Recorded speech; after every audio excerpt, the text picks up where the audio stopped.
Carmelo Anthony had been white, not only would he have not been convicted, there had never been charges. This is Old Texas Paul. Hope your coffee's as good as mine. Hell, I hope it's better. I really do. Whole thing was a goddamn tragedy, and it was started by the kid that died. But if Carmelo Anthony had been white and the other kid had been black, these same people that are calling Carmelo Anthony a murderer would be celebrating him all over social media as standing up. Yeah. Young man, 14-year-old man by the name of Carmack Belton was his last name. Was chased down in South Carolina. Chased. The guy had to chase him and shot him in the back. The guy that shot him was white. Belton was black. That jury said self-defense because he was white. The only reason Carmelo Anthony was convicted was because we are a broken, fucking, bigoted country, and Carmelo Anthony was black. Any other way you slice this, it would have been self-defense.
What's good, y'all?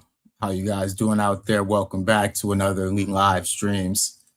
I felt like today, since we're gonna be talking about some dark topics, you know what I mean? I felt like we could kind of keep it on the low, you know what I'm saying? Because this one is gonna get dark tonight.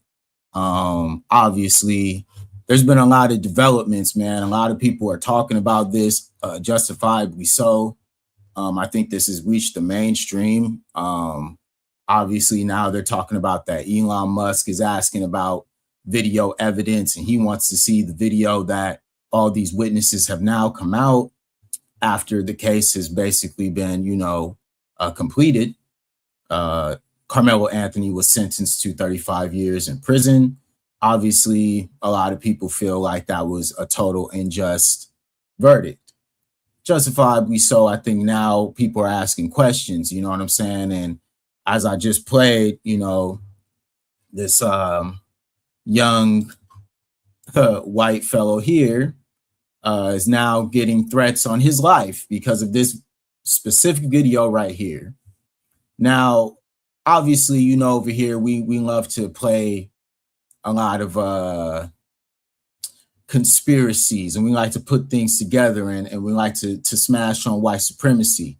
You feel me? And right now, I think a lot of people are being exposed.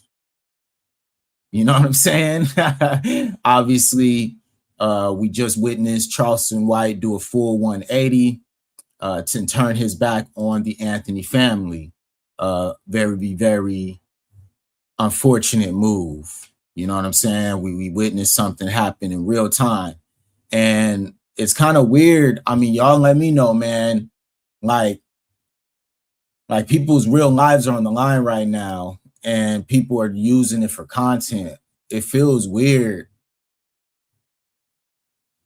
Y'all let me know, man, if this feels weird. Like, it feels weird that people are aligning themselves for content with a family who is fighting for their son's freedom and justice. Does that feel weird to y'all? Because you know me, man, I like to look at it all. You know what I'm saying? And it's very interesting now that obviously the father, Jeff Metcalf, has completely come unhinged once he got the gag order lifted. First thing he did was what? He went live. Like, what do I mean? Okay. I mean, if we looking right now, like just how people are moving, you know, yeah, I got it right here. Like, let's pull it up for the people so that the people can see what we're talking about. You have embarrassed your own culture and race. Don't get me wrong. We got a lot of people that embarrass me too. But you guys, you got a patent on that. And the only people that's going to change it are you. Don't blame the white person because we can't change it. But you're going to blame the white person for everything else. I'm going to tell you right now. Charleston White, you think you're funny? We'll see who's laughing. Drew Anthony, you're a and a coward, and you raised one. Kayla, you drunk. What'd you do to that boy to make him stab somebody? My God, what kind of mother are you? All right, I would like to make a quick warning because it's very graphic. So anybody out there with trigger warnings, this is the type of person that we're dealing with here. Can you guys hear me? Let me know if y'all can hear me well on the microphone right now. Just put a 1 in the chat. Let me know if y'all can hear me clear. But yeah, this is the type of rhetoric that like the Unspoken talked about. You know what I'm saying? Yes, the gag order was lifted. And so Torian, salute to Torian. He says the gag order was lifted and now it's so the veil. Yes, sir, man. It was very quick. It was very swift. Obviously, at the very beginning, everybody was talking about, let's not make this about race, right? But as soon as the veil was lifted, like Torian says, Unbiased, you dumb If you answer the question, I can't send a black man to jail because he's black, you're not getting on the jury. You're so unintelligent, you can't even fill out a form correctly. You don't even know who your daddy is because 78% of you don't have your father in the home anymore. You got baby mamas running around with 8 kids so they can get EBT cards to feed you all. You think I'm being racist? No, I'm being real. Because it ain't only black people. White people do the same. I'll call them out just as hard as I'll call you out. Anybody who doesn't work, who wants free government handouts, who wants to live in a social list. That part. Because who is the major recipients of SNAP benefits, y'all? That's why I love the people who patronize my channel. Who are the biggest patrons of government assistance, y'all?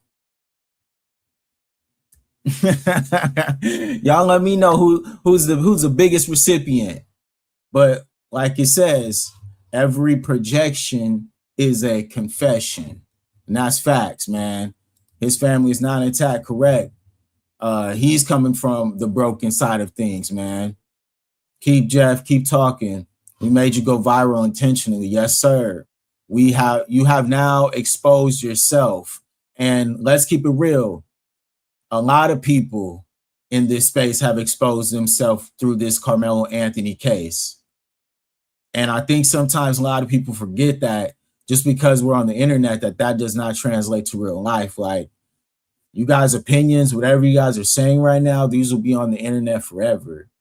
And to be on the wrong side of history and not informed, you know what I'm saying? There's a lot of people making their opinion and they haven't even done any research. And it's very, very interesting now, you know what I mean, that all these things have now come out. Now, what do? Do you stand on a man with these type of views who is you guys putting up, he should be a grieving father for his son. You know what I'm saying? But obviously the first thing he ran to was social media. And so that speaks to his character and what he's really on. You know what I'm saying? Yeah, let them tell it, right? Yeah. They don't know what they're talking about. And they spew it off just based on old things. Like, come on, y'all, like grow up. Yeah, we live in rent-free in their head. We didn't even have to make that video, right? Like literally, bro, you should be literally taking some time. You should be getting the mind right after what you're going through. Obviously, this is a traumatic time. You should be worried about that. But here you go, running to social media, doing 3-hour lives, bro, just to talk crazy about black folks. Like, what's wrong with you, man? It's crazy. Yeah, unspoken. They'll make excuses saying his racism is grieving. Yeah. Isn't it funny though? Like in every case, black folks are the punching bag when people are upset.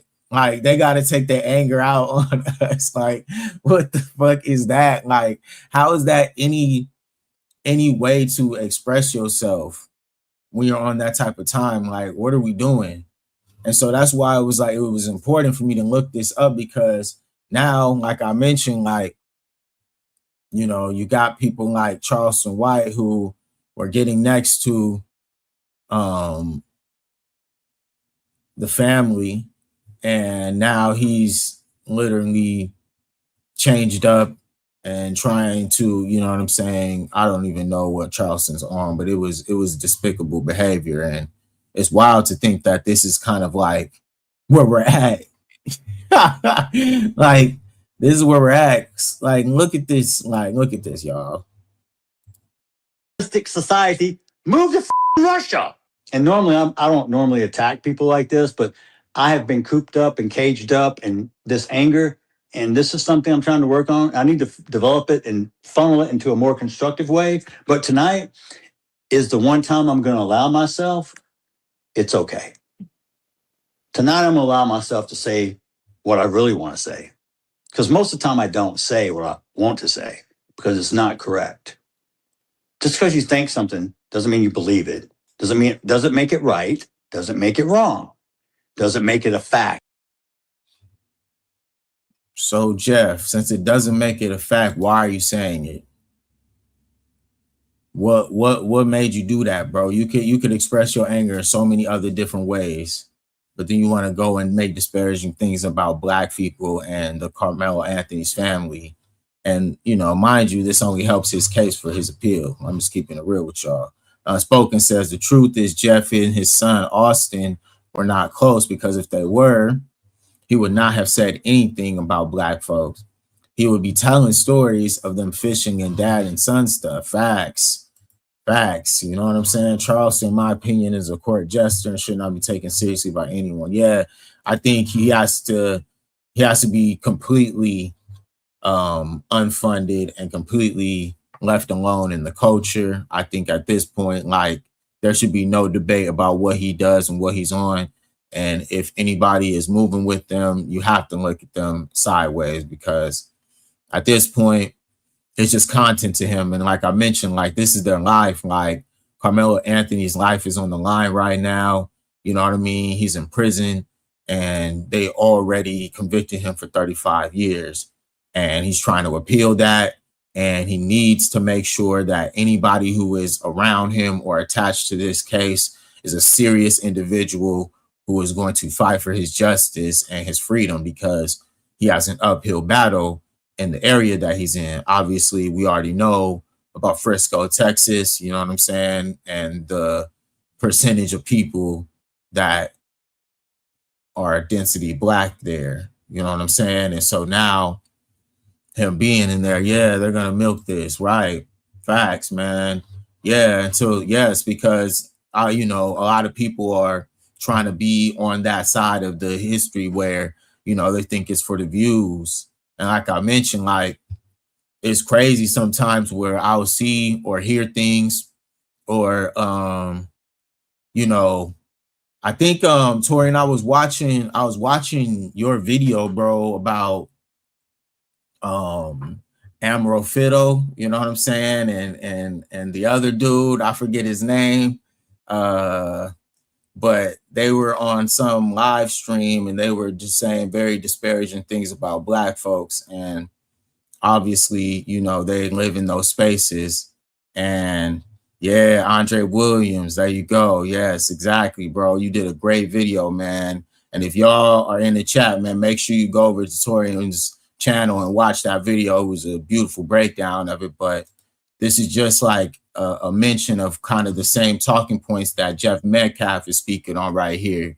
You know what I'm saying? And you talked about that playbook where it's the same white supremacist rhetoric of false information about the black community that in reality, like when you actually look at the numbers, it always shows the fact that it's their community who is the biggest proponents of these. Yeah, man. Exactly, bro. Yes, he said that same thing in that same live, right? And there is definitely like, yes, facts. And I think he once this had happened, you know, they had to put him under that gag order because it would make the case look terrible. You know what I mean? Yeah. And so I think having that connection to Charlie Kirk and all the, you know, social media aspect of it all, you could see that Jeff Metcalf was trying to, you know what I'm saying, make it into this big thing where he could try to act like like he's somebody's father figure to tell somebody anything to do, right? Where he was the one where his family, they already had brought up his history. You know what I'm saying? And now, of course, like I mentioned, like it's so in vogue for people to talk down on black folks when they're upset. Like that's how they take it out on people. That's how they take out their anger on people. It's like, oh, I'm just gonna talk down on black folks. Like, okay, bro, like, like, okay, bro, like, yeah, sure, right. Because look at this. Like, no, I'm gonna bring this back, man, because this is just ridiculous. You can't be unbiased, you dumb If you answer the question, I can't send a black man to jail because he's black, you're not getting on the jury. You're so unintelligent, you can't even fill out a form correctly. You don't even know who your daddy is because 78% of you don't have your father in the home anymore. No, that's just a lie.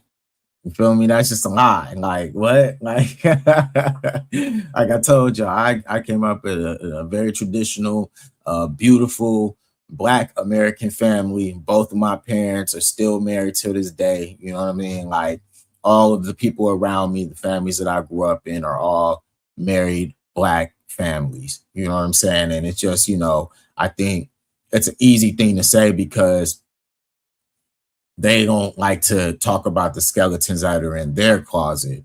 Obviously, we already know, like, we already know what their situation looks like. I mean, look at Jeff Metcalf. He wasn't with his quote unquote baby mama, was he? No. You know what I'm saying? They were divorced. So what is he talking about? Like the hypocritical people, man. Torian says, so by this logic, if the roles were reversed, that means the father of a Black child who loses his life to one of them then can come online and spew the same rhetoric back with no pushback, right? Exactly, bro.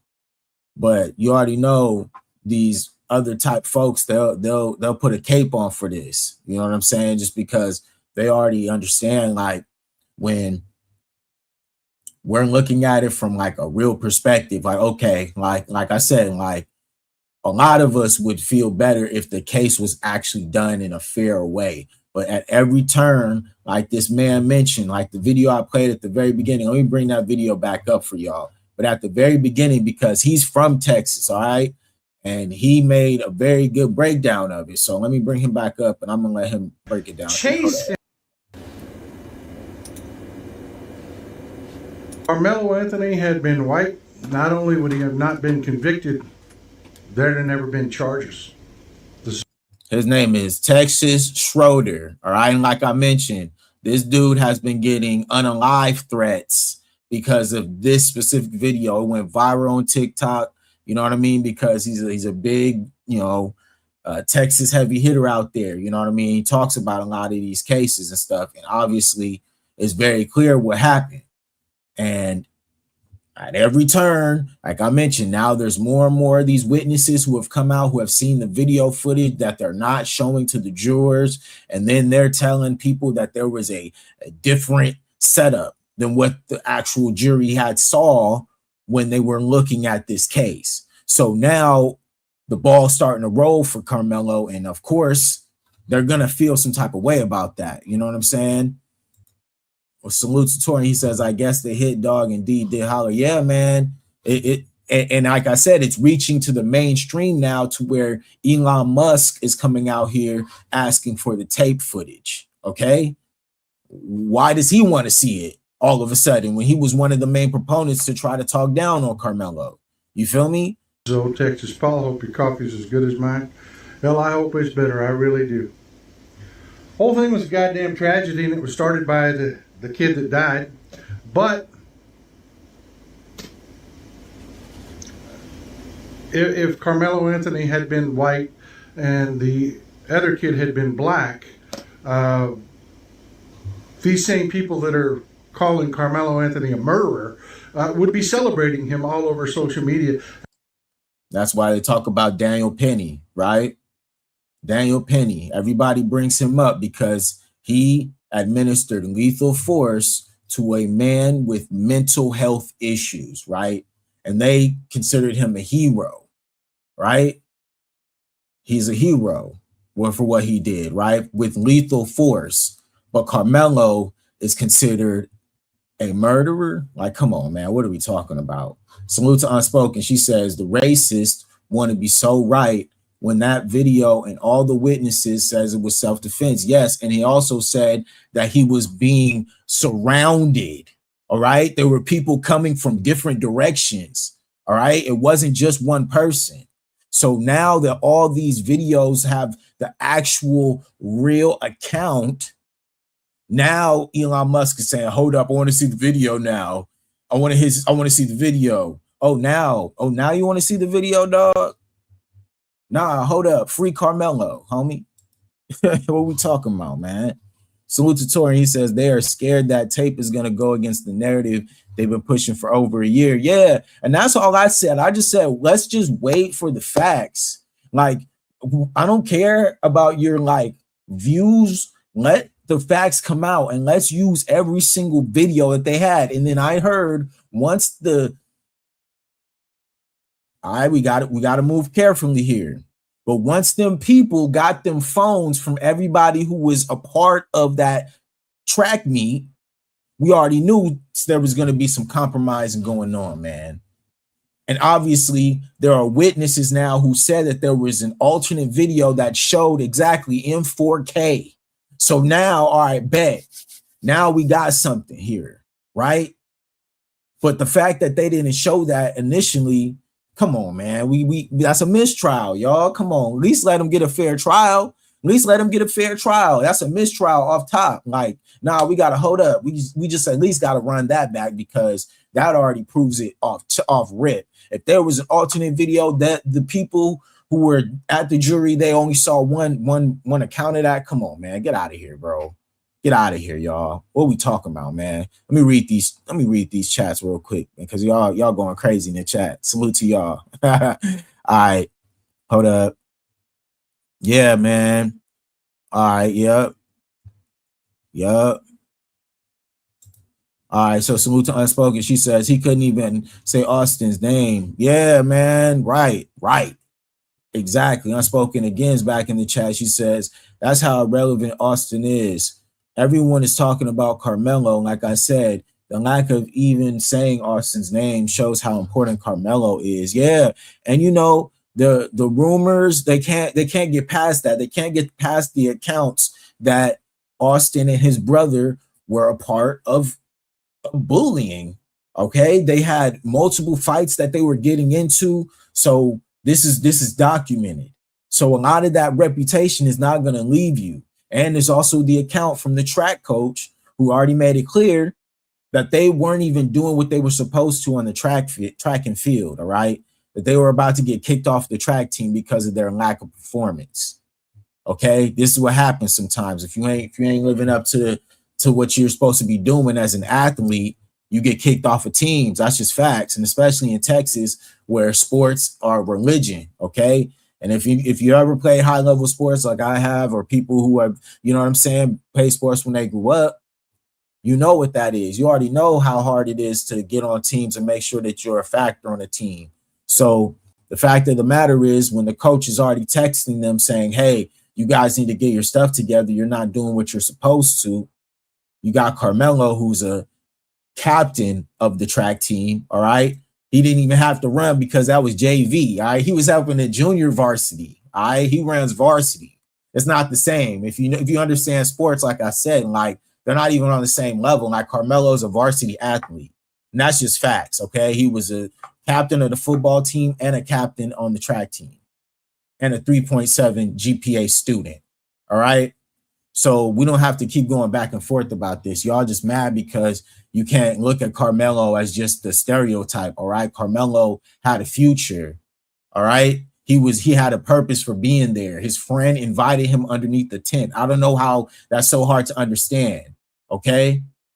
His friend, the Para kid, invited him over, okay? He thought they was boys because obviously they had hung out, all right? It happens. If you've ever ran track, you understand. You being at a track meet, there's going to be people from multiple schools. And if you're a real athlete, you're going to have friends on different teams. That's how this works. But a lot of y'all didn't play sports growing up. A lot of y'all, it's just keep it a buck. You feel me? A lot of y'all didn't do that. So you don't understand even track culture.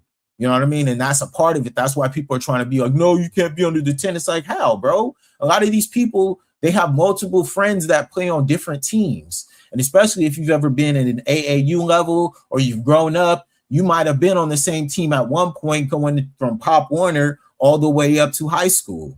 Right? Once you get to high school, obviously you're going to go to wherever the opportunities are going to get you, right? Like out here, right? I went to a very prominent school for football and track because I was a good athlete at that. My parents wanted me to go there. It's a great school, easy. But some people don't understand that because they've never ran sports. They've never been in sports. You feel me? Y'all going crazy in the chat. Torian says,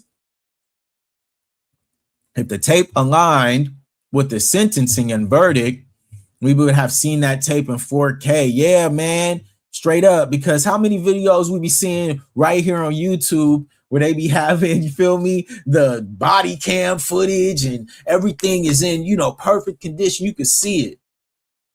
Carmelo, they said that they have their phones out, man. There were kids out there recording what happened. And mind you, the video that they had showed, even from that they said it was from a top view.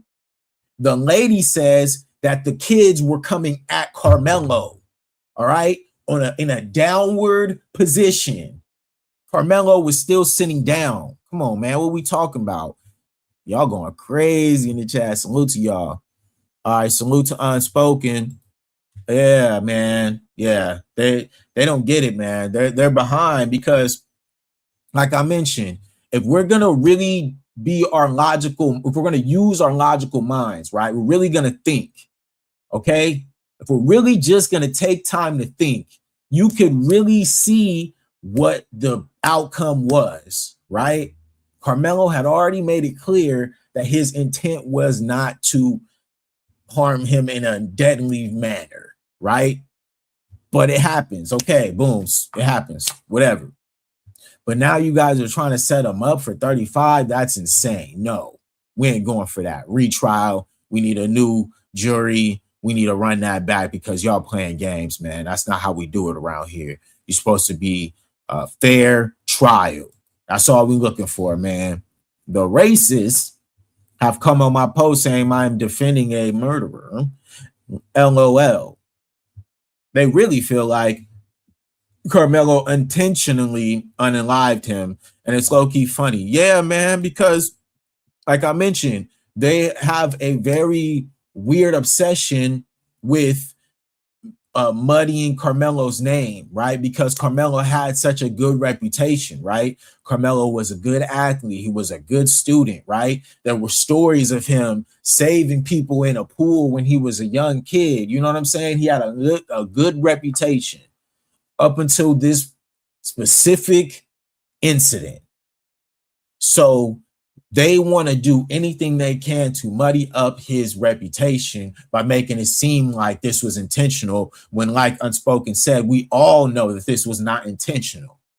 He was showing remorse. He said he took accountability for what he did. Listen, manslaughter, if manslaughter, then fine, give him manslaughter. But to give him M1 35 years is insane. That's not right. It's not right. I don't care how y'all look at it. Whatever you want to say, I don't care. That's not right. 35 years is absolutely insane. Like, you guys are tripping, man. Yeah, man, they're haters. You feel me? It's real talk. They want to make him something he is not. Facts. And this will be the egg on their face and make them look stupid, jumping on people's page. Yeah, you saw. I mean, if y'all go look, y'all could go look. This is what they do. They don't come in the chat to try to, you know, speak for themselves. I dropped the link for anybody to come up. They don't come up, but then they wait for the comment section after the post, and then they just flood my comment section. You guys seen all them racists in my comments? I had over 200 comments full of racists talking crazy to me about that last video when I had my boy Torian, my homegirl Unspoken up here. We was cooking them. And they in my comments talking about, you guys are so intelligent. How could you guys even think that this even makes sense? You feel me? Talking reckless in the comments. I'm like, you guys literally wait until the comments. You guys had your opportunity to come up here and speak for yourselves. And y'all hiding in the comments with y'all fake accounts. You feel me? Nah, we don't take that serious. If you got something to say, I'll drop the link. Hop in this chat right now and we can talk about it. But at the end of the day, like we just broke it down, man, any way you look at it, if this role was reversed, if Carmelo was a Metcalf and a Metcalf was Carmelo, okay, it would be a different story, man. All right? Straight up, y'all know that. And y'all didn't say nothing when Daniel Penny was choking out a dude with mental health issues. Y'all didn't say nothing. Y'all said he was a hero. Okay? That's what y'all said, man. Y'all said that, man. We seen what y'all did, man. Y'all took up for that, man. And we watched it. We had to take it. Whatever. Okay, cool. Y'all let George Zimmerman sell the pow that he used to unalive Trayvon Martin. Y'all did that. Y'all bought that merch. Y'all did a Trayvon Martin challenge. And we supposed to be some type of way for what happened to Austin? We saw what y'all did with George Floyd. Candace Owens went on a world tour talking about George Floyd. Y'all think we forgot about that? People was hitting the streets behind George Floyd in Ahmaud Arbery. Okay? Straight up, man. It was going down. Yeah, that's facts. Austin would have walked if it was Carmelo. That's facts, man. We already know that. And you know what? It would have been multiple. You feel me? If they're saying what those videos showed, which was it was a 4-on-1, Carmelo would have got rolled up in them bleachers by himself because he thought he was with his homie, but his homie was actually an op. He thought he had a friend in there, but nah, they was about to roll up on Carmelo. Carmelo bagged out, sitting down. He said, he said, hey, get up off me, man. They didn't believe him. And then, hey, man, you put your hands on me. You can't dictate how I react, man. Straight up. It was a fake little tool. Y'all want to get mad? That's fine. But if you're going to get mad, tell me why you're mad when you're not mad about what Daniel Penny did. Okay? Straight up, man. Yeah, he feared for his life. Straight up. There was a group of men who were 200 pounds in his face. Y'all see how they daddy is, all right? Hold up. Let me just make sure you guys can remember who they daddy is. You have embarrassed your own culture and race. Don't get me wrong. We got a lot of people that embarrass me too. But you guys, you got a patent on that. And the only people that's going to change it are you.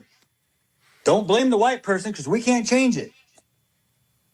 But you're going to blame the white person for everything else. I'm going to tell you right now. Charleston White, you think you're funny? We'll see who's laughing. Drew Anthony, you're a and a coward, and you raised one. Kayla, you drunk. What'd you do to that boy to make him stab somebody? My God, what kind of mother are you? Hey, Kevin Hayes, you fucking liar. Day after it happened, how many lies did you sit and type up on your keyboard, you big keyboard warrior? You a big tough man. You still live in Baton Rouge? All right. This is the daddy, all right? The disrespectful daddy. You know what I mean? So what did you think his sons was? What would you think? How would you think his sons would be in front of Carmelo? You know what I'm saying? Young Carmelo got it going on. Like they mentioned, pictures now are circulating of Carmelo's girlfriend and Carmelo. It's a small town, right? And Para was his friend, and they used to go on double dates. You know, it's a lot of undertones here. It's a lot of jealousy, a lot of I'm hearing and seeing stuff. You feel me? And it's very interesting. You know what I'm saying? It's very interesting how, like I mentioned, Carmelo is everything that the Metcalfs wish that they were. Straight up. The Metcalfs wish they was the captains of the football team. They wish they was the captains of the track team. They wish they had a 3.7 GPA. They wish they had a father and mother who were still in the home.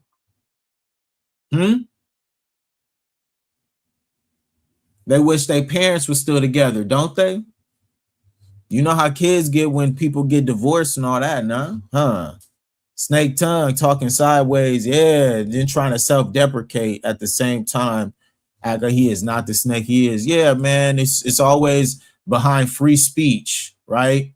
Oh, I can say whatever I want. I'm just saying the truth, man. I'm just saying the truth. Like, okay, bro, well, how can you say that then and you're still living the life that you live and obviously you're drunk, okay? Inebriated on the internet, going live, talking crazy about people. Like, what are you doing, bro? Grow up, man. Hope his girlfriend is speaking. I saw her pic.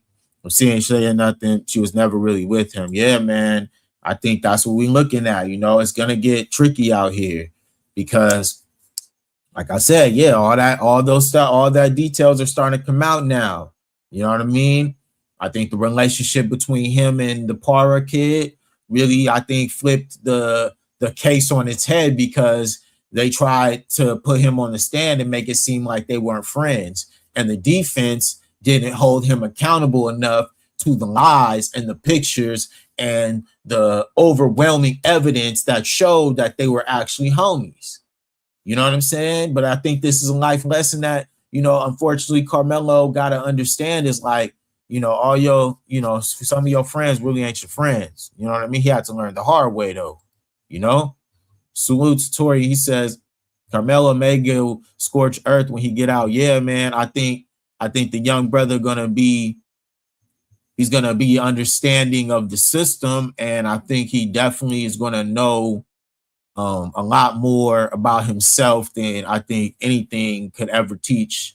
You know what I mean? Because this is a crazy situation, and I think it's really showing a lot of people's true colors.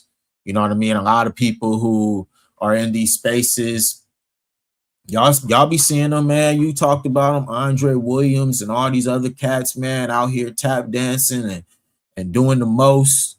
You know what I'm saying? It's gonna get bad for them, man, because like it never works out. These people, you'll never work out bootlicking.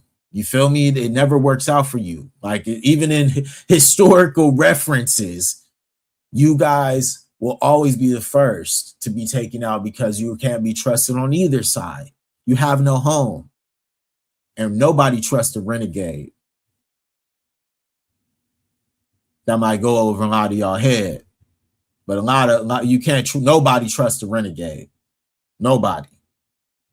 You gotta know where your alliances are. You gotta know who you are. You gotta understand and have pride in who you are. You feel me? Don't get caught up in the false propaganda. And obviously, what you're saying is a lie, and that's why you get deplatformed, and that's why you can't be out here doing inflammatory things to Black folks. Like Torian mentioned, like it's like a reverse chud. You know what I'm saying? Like y'all antagonizing Black folks, thinking that it's gonna equate to something other than you having to protect yourself. You having to move around with security all the time and not being able to be a free person because you're not equating this to real life. And I think that's the key here, man. Is like people really get this internet stuff messed up. Like it's not people real lives. Like obviously we see, the videos and all this stuff, but this is people real lives. Like Carmelo is really locked up right now. You know what I mean? Like think about his parents. Like they are really hurt right now. Like the system, everything failed them. They hired this lawyer. He was terrible. You know what I mean? People questioning their parenting. You got the father of the son who lost his life antagonizing people. And these are real people. You feel me? These is real people. Like we could assess it from the outside lens and converse about it and talk about it, but these is real people lives. And the fact that you got people who is playing with that, i.e. Charleston White, you're playing with people's lives and you're playing with the public and you're disparaging people's reputation. Stuff like this, man, this is something that I don't necessarily like to divulge into because now we're getting into very, very dark energy. Now we're playing with the weight of what this is, which is somebody's real life. You know what I mean? Like we speak and raise awareness for this because it's needed. You know what I mean? We need to bring justice for Carmelo because what we saw was all a system at work for them. And it's going to inspire us to speak out against it because it's important. But when people start to insert themselves into things where it's actual people's real lives and Carmelo needs to be aligned with the correct people at all times in this space, it's not good energy to play with that. You know what I'm saying? If y'all know what I'm saying, you know what I'm saying. I'm a believer. I believe in the Most High, and I totally understand the laws of what you do when you partake in somebody's demise. If you believe in karma, right, then you believe that there is somebody who controls it all.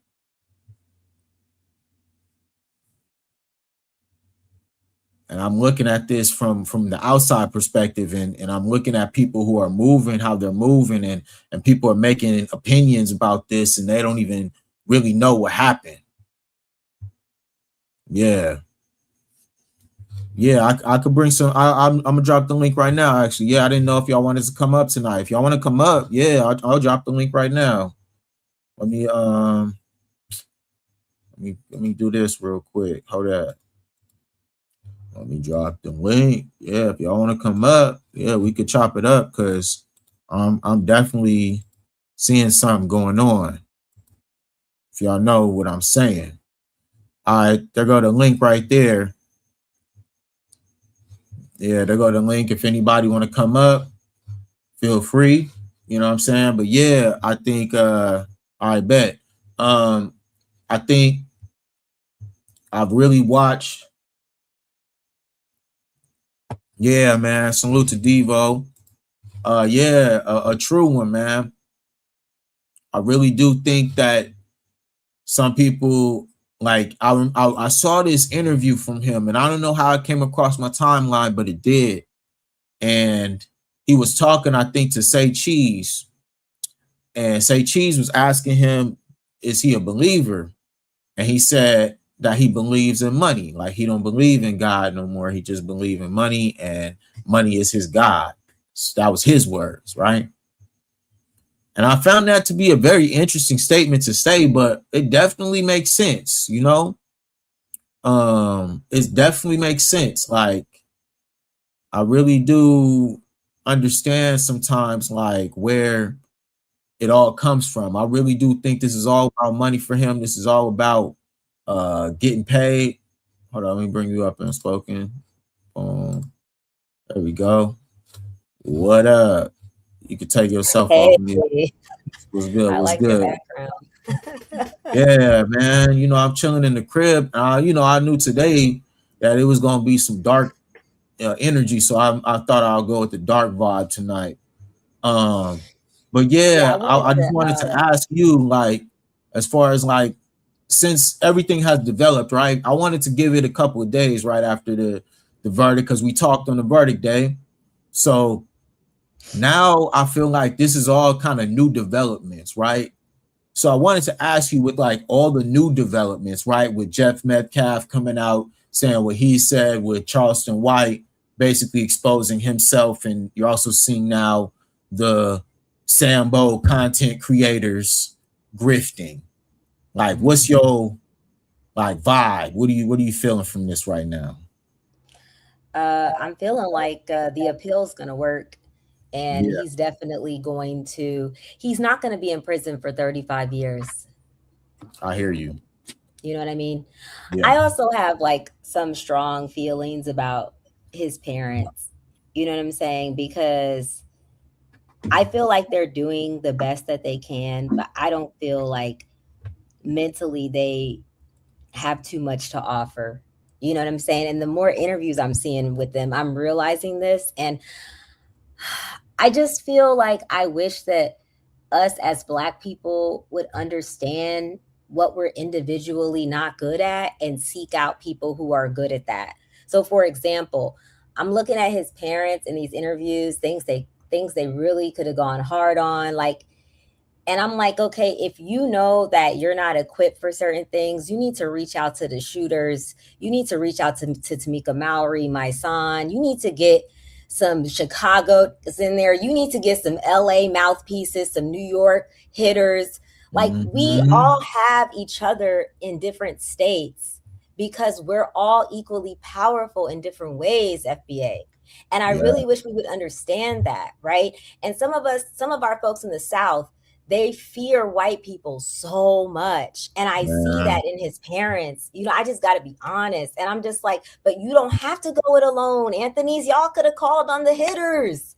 But y'all are out here really just not, like, for instance, the even that lady in Chicago, and Texas, Dr. Matthews with the nails. I talked about her, but she's even a good mouthpiece. Like, they should have immediately had her, somebody loud and proud speaking. You know what I mean? Like, and I just feel like where they dropped the ball is when they said in the Breakfast Club interview, and I just got to hash on this because this is important for Black people to know. He said, we followed the rules. Number one, you never follow the rules because the rules are rigged in white supremacist Texas. So as soon as you know they were rigging it, and you can tell it's all white jury. And I think they were talking to Charleston White, the dad, which is the problem, because he was telling, I think, Carmelo's dad, it's going to be okay. These white people are going to do right by you. Am I wrong? Did he say that? Because I think insanity. Like, Charleston White is a crackhead. I'm sorry. Like, I can't believe he told these people that this white jury's going to do right by them in Texas. I You know what I'm really saying? think that Charleston just has like this part where he really wants to insert himself into these situations. And like I mentioned, like this ain't content. Like this is some real stuff. Like we don't need no content creators around like real families who are really trying to figure this out. Like you mentioned, like the parents, yeah, they got some stuff they have to really lock in on.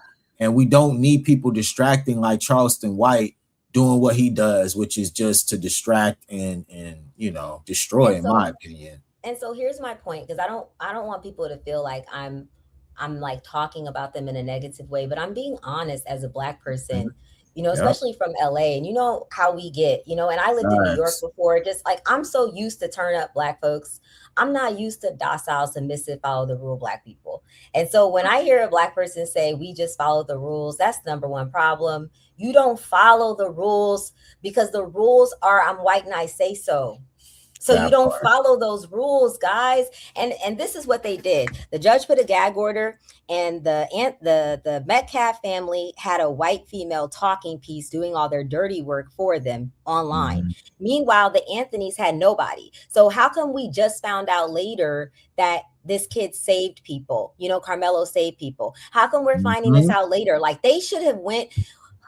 What they don't understand, and again, I really think this is because they live in a majority white place and they live in high fear of white people. And I understand they're in high fear of white people, but you can't live amongst people that you're afraid of. And that's my point. If you're really that afraid of these people when this goes down, it's a ding ding. You shouldn't be around these people then, because what happens is if you do speak out and if you do go hard, you're afraid they're gonna blow up your house, because they probably will. But long story short, it's like, Black folks, when you have situations like this, if it's a Black person and a white person, it's always about race, number one. Number two, they're going to go on a mass smear campaign against you, the same way they kept only showing Carmelo's mugshot. They were very specific and very strategic about how they destroyed this child. This is what they do. You know what I'm saying? So we should have matched that energy, and we didn't. And this is what I'm saying. We did not match that energy, talking about his parents. And I get it. They don't know as much as, I'm not going to say they should know, but they're not equipped for this, but they should have found people that were equipped for this. And that's what I'm really mad about at this point. I mean, of course, the Jeff's going to do what he does. I'm happy he actually raged. That just proves our point. But anyways, I'm going to digress. Hey, look, I think that's why, tonight, obviously, I came up, but I'm here to hear y'all, because like I mentioned, like right now at this point, I think Will A spoke on this, but it's he says, and they said it wasn't racial.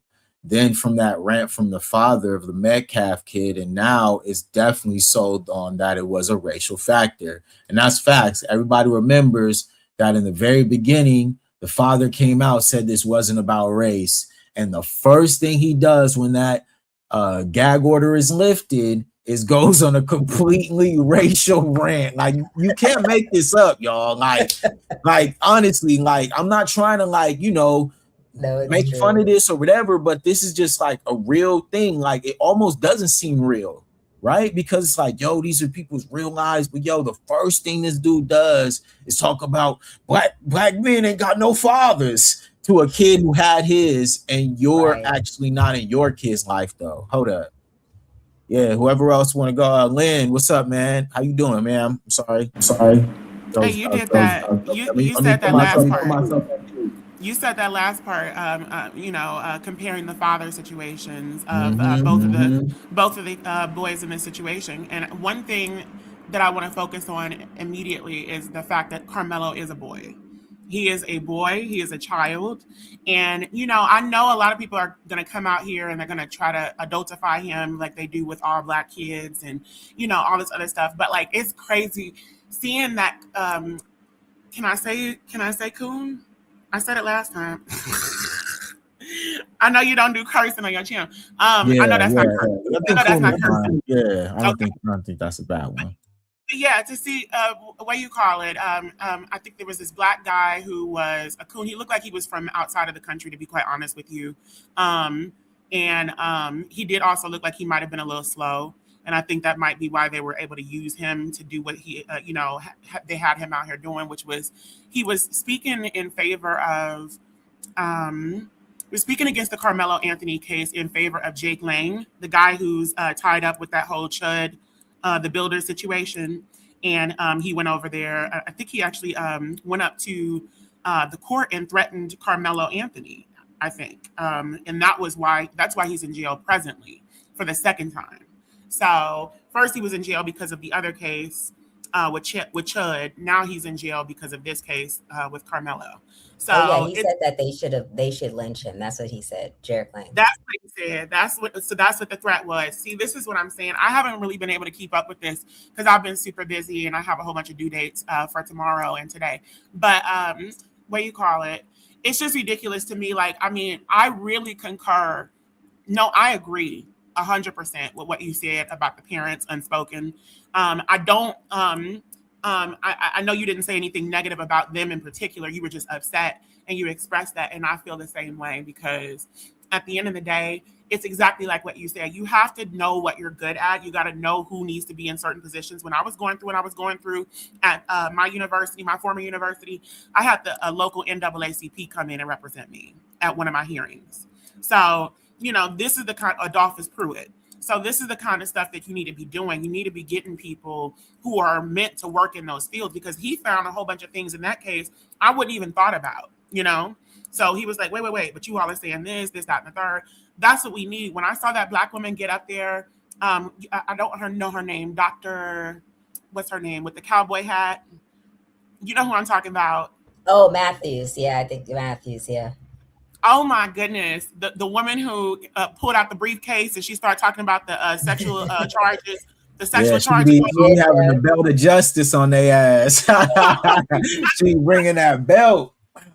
She is my favorite. Like, I'm loving her. I'm loving she's fire. And she's real. She's like a real activist. So that's what's even better. Like, I was really wary about her in the beginning because I was like, I don't know, this might be another performative person. But over the years, I've seen her put her money where her mouth is over and over again. And she's just consistently doing it. And that is a good example of like who we need on these cases. We need to know when we need to reach out and speak to other people. My mother was the mayor of Kinloch in Missouri, which is one of the oldest Black cities in Missouri. And she was beaten by her own police. The city was so corrupt. How you the mayor and you command the police and you beaten by the police? It was a big story, but they tried to cover it up and all this other stuff. There was a lawsuit, but this is the type of stuff. So, I mean, it's just like this country is built against us. Let me end this with Charleston motherfucking White. Ooh. Excuse me. Watch that MF, please, ma'am. Thank you. I'm so sorry. But yes, continue. It's ridiculous. I'm so sick of seeing, maybe I shouldn't even talk about it because I don't know if I can. Because this is what we talking about. Because obviously that's the connection, right? Is the fact that the parents allowed Charleston to get close to them, and obviously, I've always had a side eye for Charleston. You know what I mean? Yes. But at the end of the day, like when this started to happen, that's why I thought it was very important for me to continue to remember and make it clear to the people that like. This is real talk. Like these are people's real families. Like people are really, making a push to help Carmelo. And the fact that you're trying to align with them and then you're sabotaging that, bro, that's foul. That's foul, bro. That's foul. Like I don't care how that sounds. You know what I mean? It's some snake ass shit. That's what I'm saying. That was what I was going to end with because I'm just like, because I could go on for days, but this is a problem we have. We are consistently touting and putting up these and supporting these people who are the worst for our community. I'm going to say it right now. Kai Cenat, what is going on? He's not even, number one, he's not even foundational. Okay, so that's number one.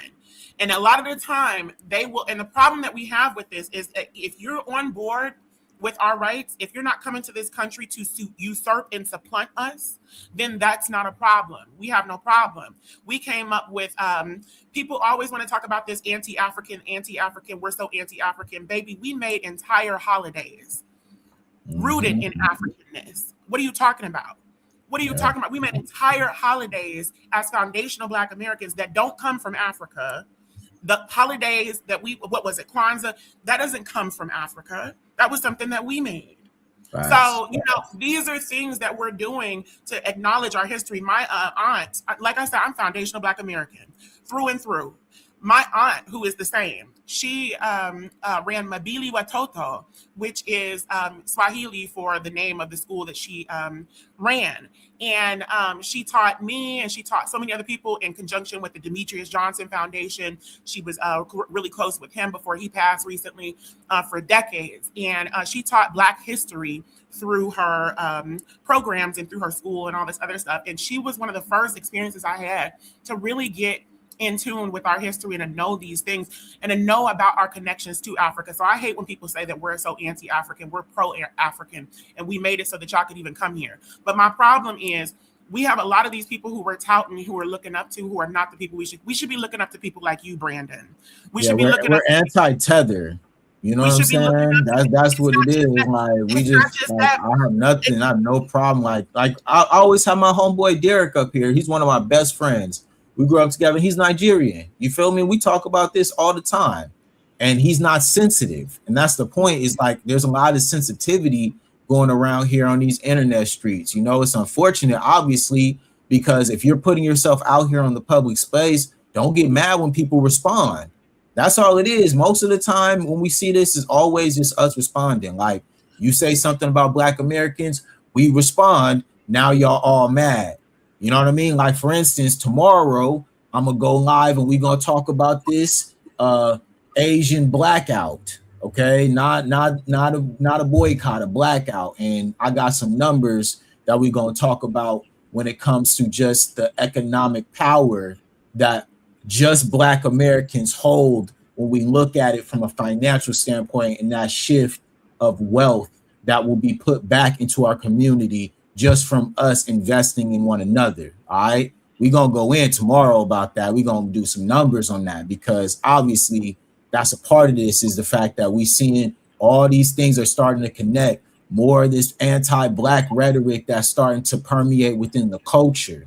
Mm-hmm. And it's necessary for people who have platforms. You know what I'm saying? Like I always talk about this. Like I used to watch Torian's channel, and Torian be smashing the gas on these racists. Like, and so it's just one of those things, like more of these platforms that are now starting to come out and actually speak and debunk these anti-Black rhetoric. That's what it is, because the news, we can't trust the news no more. Everything on the news is biased against us. Now we just witnessed an entire system that was biased against a child for defending himself against a bully, not one, not two, but four. But they always do this to us, and they've always done this to us. And that's why I'm not surprised. I know a few of you all have been like, it's a little unreal, but it's not even unreal to me, because it's like all of it. Life is just like unreal. So unreal that it's real to me. But what do you call it? I did want to end it with, just a few more of these names. Kevin Hart. We just had that big situation with him. I made a video about him through my actual channel, Lens Bins, that talks about, politics.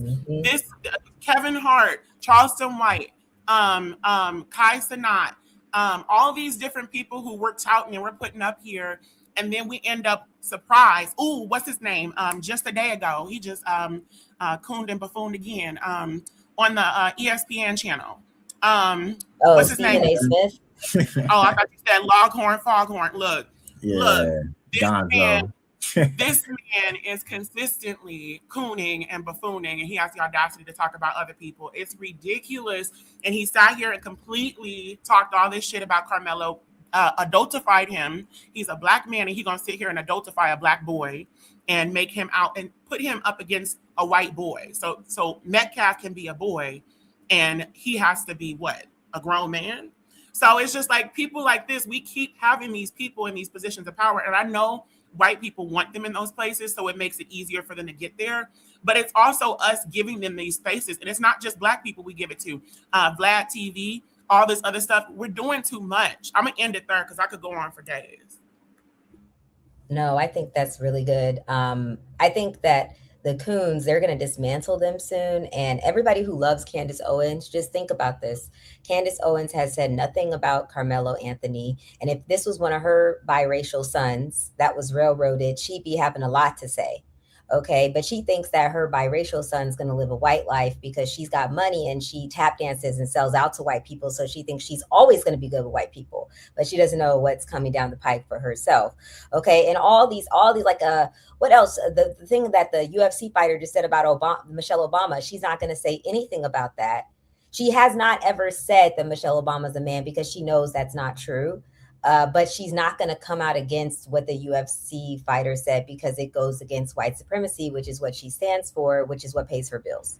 So again, Candace Owens, we can just pointing her out for a minute, because I always talk about her, like some stuff that she says is on point, but understand that she is compromised completely. Even when she's saying something that's right, she's still compromised, and never forget that. She does not support Black people. She's really Caribbean, of Caribbean descent. She even said before she does not talk about Rihanna or Nicki Minaj because they're of Caribbean descent.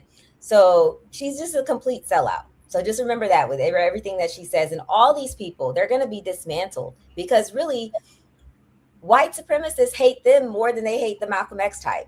They actually love the Malcolm X type. That's the truth. They hate the Coons even worse because they're sellouts. You know what I'm saying? But secretly, they're loving Malcolm X. Oh yeah. No, I said the same thing. People don't understand how little respect you get when you play those roles, because they know that you're useless at this point. There's nothing real that's going to come from you because you'll just go with the flow. But the people who they hate the most, there's a little bit of admiration there. That's what leads you to have that passion to hate somebody in the first place, which is why I try to be careful about who I say I hate and stuff like that. But yeah, I forgot the other thing I was going to say. Yeah, but going back to Carmelo's family for a minute, though, what I mean is, like, for example, there's a picture that I posted on my community post of Carmelo smiling. He's got a beautiful smile, actually. Never seen it. Why am I only seeing pictures of this young man smiling after he's got 35 years? And that's what I mean. Black people, we are the most influential people in America. We create a new word every 5 seconds. Everything that white people say and do and wear basically comes from us. You watch them and within 5 minutes, they're saying a word that we said or doing something that we do or emulating us. Why in the hell did they outsmear us? Like, how? This is what I'm saying. Well, we need to know, okay, me and my wife, we're not good at this. Let's go reach out to some radical so they can do what it do. Like, we need people who are going to match this energy. Here are all the good pictures of him smiling with babies. Here's all the news articles, anything positive he ever did. Like, they really, and I have to say this because I need Black people to understand that are listening to this, when things like this go down, you have to launch that rocket. You cannot be docile about this. You have to go into full, like, Game of Thrones mode. Do you understand? This is war. Don't you understand? They launched a cyber war immediately. Megyn Kelly. I didn't mean to cut you off. No, go on. Actually, you just right when I got you caught me at a right point. You want to know why? You know why they're so, like, why that other group is able to do that? Because that's all they know how to do is chaos and destruction. It's literally second nature to them. We as Black people don't know how to create chaos and destroy something, because that's literally something we've never done. So that would be all new to us. So if we do it, we'll probably like, oh my God, did we just do that? Like, we would be like, okay, yeah, that happened. Okay, what's the next step? We're builders. Them going to conquer and destroy.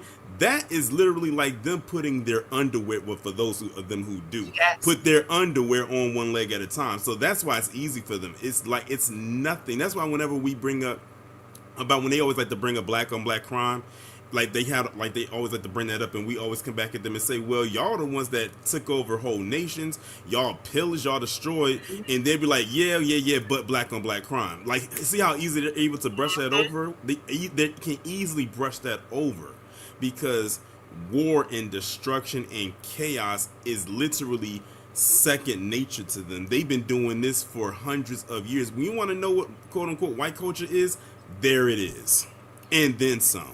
That's a say point. it. That's a point. This is 100%. This is 100%. I say this all the time. People always say, "Oh, black people this, black people that." Even if you look at the crime statistics today, the most recent FBI crime statistics puts them as the most violent. They are in the most violent categories. The only thing that we have them beat in is just by like 100 people is murder. That is it. So it's like, at the end of the day, I mean, when we're looking at rape, when we're looking at pedophilia, sex crimes, all of these other things, that is all them. So it's But ridiculous. I will say this, we know how to fight. And that's what I'm saying. Like, we cannot make excuses we know how to fight. That's why we even had a civil rights movement. That's how we got as far as we got. Like, we know how to fight, and we roast better than anybody. I think Brandon talked about that before. Like, listen, we know how to do this. And this is what I'm saying. If you personally, as a black person, are ill-equipped for this, go find another black person that is, because baby, we are in 50 states, and every FBA in a different state offers something that another one may not. We are all we need. Everything we need, we've got somewhere from some black person. I did want to say reparations. I know that is something that I'm working on. We know it's not going to come tomorrow. But I love what we're doing with the Asian, focusing on black businesses. I really appreciate that, because I think that's another way that we can get closer to that goal. Yeah, right. Because I think that is really one of the biggest things that I've been looking forward to reparations for is education. And I think that that's one of our biggest problems, because when I look at people talking about this case, constantly I see people describing it in ways that are untrue, not factual, saying horrible things that are incriminating and aggravating the criminal charges of Carmelo and making him out to look all kinds of crazy. Even Cyrus, they keep saying that he tried to steal a bottle of water. He didn't steal anything, just like Latasha didn't steal anything. So it's like, this is what we have to know. We have to be reading, not Toni Morrison, but we also need to be reading, because Toni Morrison will tell you not to argue with these white people and with these racists, because that's their game. Toni Morrison, I forget exactly what the quote is, but one of the my favorite quotes from her is that the whole game of white supremacy is to have you explain yourself and to take up all of your time. Someone says that you have no history, you show them all your kingdoms. Somebody shows or tells you that you are ugly, and you tell them how beautiful your lineage is, and your hair and your skin and all this other stuff, and you research it, and you spend all this time doing all these things to build yourself up with all this research when you already know these things. And energy harvesting. That's what they're trying to do to us. That's what it is. It's vampiric. They're keeping you from doing what you need to be doing. This is why I said, and I really, hopefully, high level intelligent thinking people that are listening to this understand where I'm going with the critical thinking mind, like Brandon, like Tori, and like you, Lynn. How could we have made this better?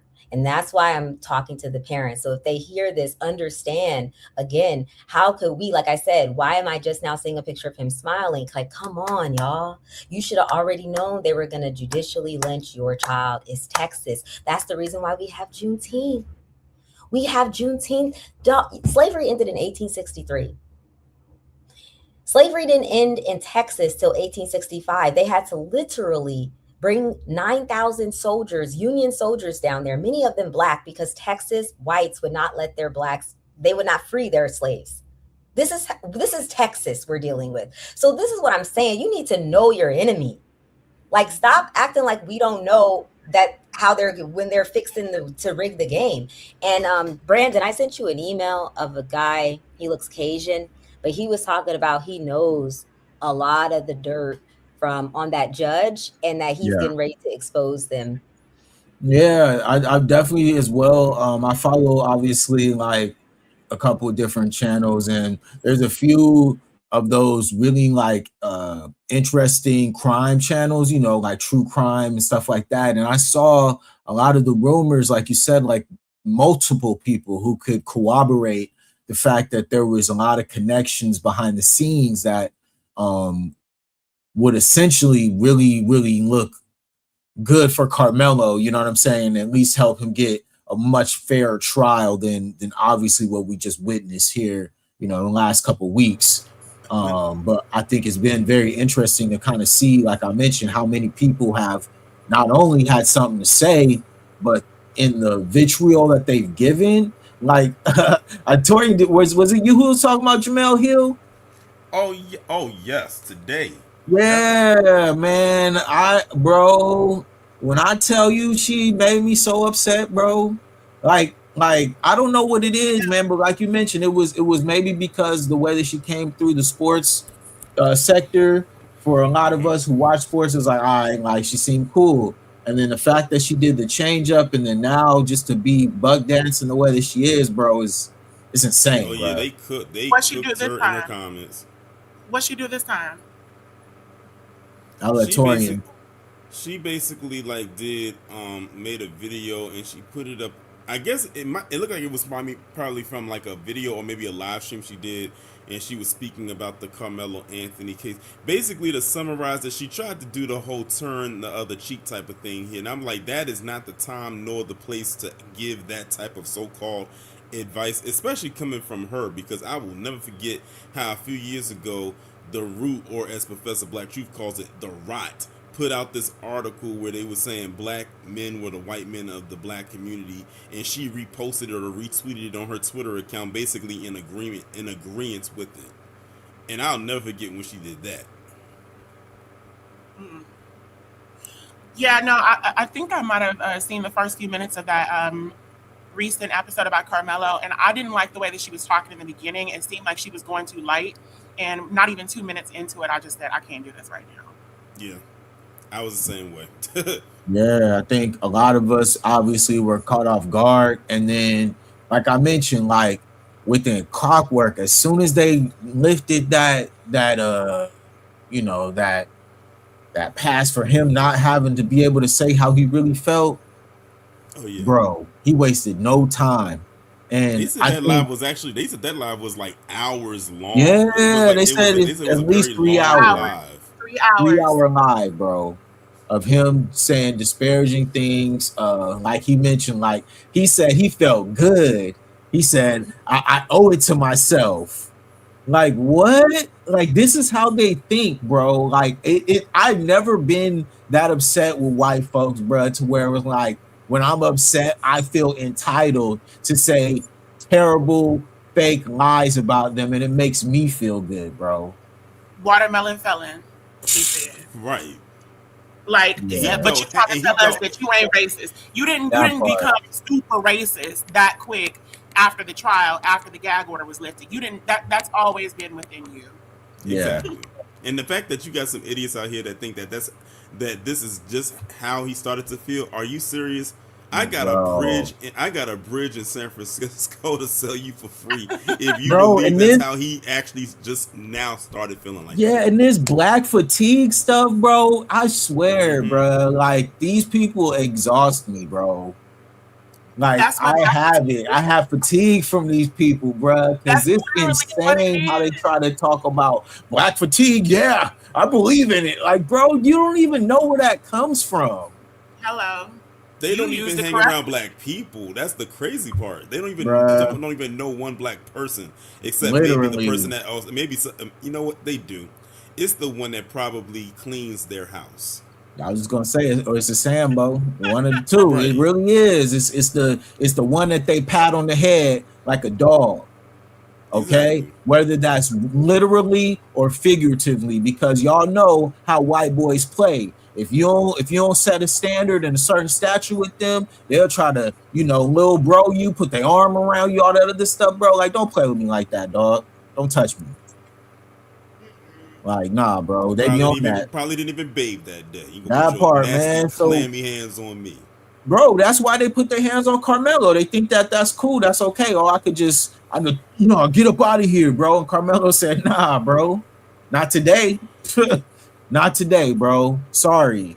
For all the people that I'm But sure that the Austin Metcalf twins have been terrorizing up to that point, this is what happens sometimes in life. Sometimes the bully gets bullied. you All want to know right. what's so crazy? What's like what anniversary is coming up next month, right? Hmm. The Bama brawl. No, that was in August, but yeah, that's coming up too. That was in August. August the 5th. Man. but not the anniversary of what Michael Johnson did.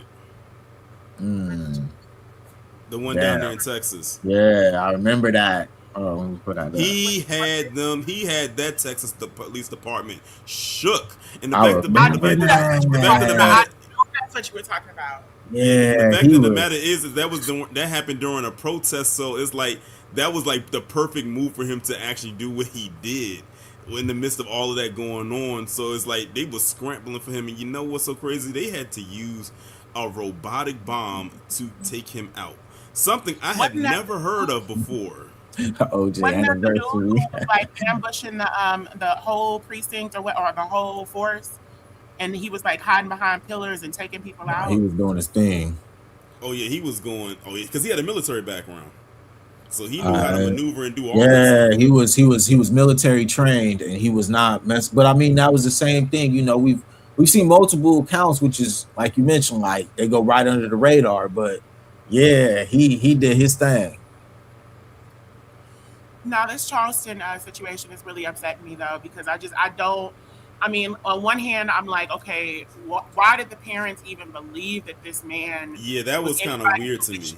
Was anybody who they should be talking to? And then on the Charleston side of things, I knew he was a coon, but to go to this length, to go to this level, to be this deceitful and to take a family's pain for their son that they're trying to fight for, and something that means this much to the Black community because of the type of case that he is, and to do this, to literally sabotage them, because the problem that I'm having is you can't even lie to me and tell me that this was not intentional, that he didn't intend for all of the things that happened, Carmela to go to jail for 35 years, this money to be wasted, his advice to be null and void, talking about these white people are going to do right by him, all this other bullshit, or excuse me, all this other bullspit, you know, all this, you know, people, him doing all of those things like that, you can't even tell me that that wasn't intentional, because you've cooned and buffooned for so long in certain ways that it's like, I can't even believe that this was anything other than intentional, especially with how intelligent you've proven yourself to be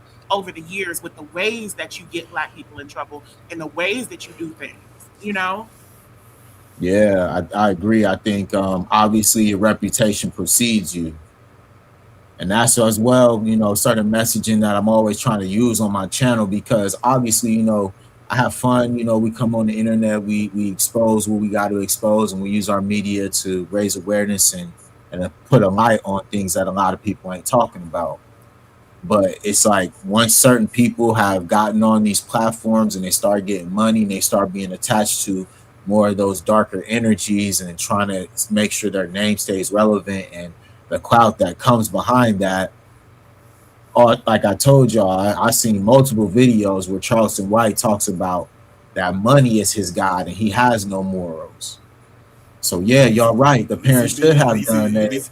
At least he being honest, because some can't even do that. That part. Even though we can clearly see what their end game is. Yeah, and that's why we got to start taking people at face value as Black folks. We got to stop playing this, oh, he says cool things today, and then the other day he says something crazy. Like, no, like at the end of the day, he told y'all who he was. We cannot take this man seriously no more. All right, put him to the side. On to the next, you know, objective that we should be focused on. You feel me? Like Carmelo justice, you know? It's a lot of anti-Blackness in our own community. That's the only thing that I can say to explain why you would look up to a Charleston Wright, a Candace Owens, like you said, Tyron, or Taryn, or anything like that. Like, it just doesn't make any sense. Like, Candace Owens, oh, okay, yeah, she's got some good takes. What are you talking about? When that woman went over to Germany and opened her mouth and said that Hitler was completely all right, he just tried to go global, and that was his problem. I was like, are you serious? Like, aren't you the same? That's Olympic level cooning right there. That's just next level. Like, it gets no more treacherous than that. What are you talking about? They killed Black people over there too. So it's just crazy. And then what do you call it? This is the same girl who, well, at the time, you know, now woman, who was you know, supported by the NAACP in her case. So, and she was going through racism and discrimination. So that's why when old girl earlier, Unspoken, she was saying something about how Candace thinks that she is good with these white people and all this. I really don't think she does. I think she wants to be, and I think that she keeps that door open, but I think that she's too intelligent to really believe to be on some Stacey Dash shit stuff. Oh my goodness. Man, these people were in 100-year wars before they even understood that there was melanated people that descended from what they call Africa. Okay? This is facts. Over 3.5 million of them killing each other. And they want to talk about us and what happened to Austin Metcalf. These people don't even understand their own history. And that's why sometimes I get so frustrated with this, because we understand history. We don't get on here just talking. You know what I'm saying? I've read books that a lot of people wouldn't even think about. You know what I'm saying? Just because understanding will help you understand, all right, cool, like this is the history of these people. Yeah. 3.5 million, and y'all want to talk about black folks? You got black fatigue? And the thing is, it's so many stories out there, recent ones, that the media does not push out there about them folks. That's exactly why I'm glad I have a Discord where people be sending all types of stories. And let me tell you, that's why I had to create a Patreon, because it is so many wild stories involving the stuff and the behavior that they involve themselves in, that I know for a fact that I know it would get demonetized when I put it on here. That's why I had to put it on my Patreon behind a paywall, because those stories are so disturbing. Like, they will make your head spin. But for people like us who are well aware of who we're dealing with, none of what they do surprises us. However, while it doesn't surprise us, it is also going to disgust you, because we dabble in true humanity. That which they deal with over there, that's just straight up savagery. Yeah. I actually did. I put it like this. I'll tell y'all one story I did. That I posted up on my Patreon like last week. There was this guy who has had a daughter. I had to put it like that. Probably not even a year old. He ended up taking his daughter's life by taking the pacifier and shoving it down her throat to the point where she choked to death, because he couldn't get any sleep. Because she kept crying. Ridiculous. Rest in peace to that young soul. Like, straight up, rest in peace. Like, and I think, it's very wild, like you mentioned. Like, we even have to think about censoring ourselves on a platform that should be talking about this all the time. All the time. You feel what I'm saying? What is that? You know what I mean? What is that? Like, how is that even like supposed to make us feel positive about understanding what the media does then? Right? Like they don't understand that as well as the same algorithm that's running experiments, we're watching the same thing. We can see the numbers and metrics too. So we can pay attention and say, oh, why is this story getting less views? And this is actually like should be the number one story in the entire nation right now. And why is everybody talking about Carmelo all of a sudden after the fact when he's already been convicted of 35 years? And like I just said, what are you hiding? What's going on behind the scenes? Straight up. Now he didn't have a good lawyer. Where was y'all at when his parents needed him to get one? Straight up. Go ahead. But I'm just saying, like, I'm seeing a lot of that. I'm seeing a lot of people complaining, and it's like, yo, like, y'all got to understand that this was already happening. Where was y'all? This is a year-old story. He got out on bail. It should have been people doing what they supposed to be doing in the community. If that's what we're talking about, right? If everybody talking about decisions that was made, then where was everybody at? The only black person that was attached initially that did something like right for him that the community got behind was that black female judge that was presiding over when he first got arrested. Facts. Like she was the one that reduced his bond, and then she let him go and basically be on house arrest. And that's why she got into hiding, bro, because they were threatening her life, bro. They were threatening her life. They were threatening her kids' school. She had to take her kids out of school, bro. It was deep, man. And that's the point. That's why a lot of these people was playing, bro, with this text. And that's why they had to make sure, because they saw the writing on the wall with what she was doing right there, and that was before a trial date was even set. They said, That no, part. we are not about to let another black judge come in with that same mindset and preside over this case. Nope, we're going to insert this shady judge with the shady jury. We're going to move it to this county, and that, I think that's what set the precedent right there. That's what made them scared, was that move right there, because in their eyes, they thought that, oh, she's going to be on cold with us, and she's going to make him rot in that prison or in that jail until it's time for him to go to trial. No, she said, no, I'm reducing the bond. I'm letting him be on house arrest.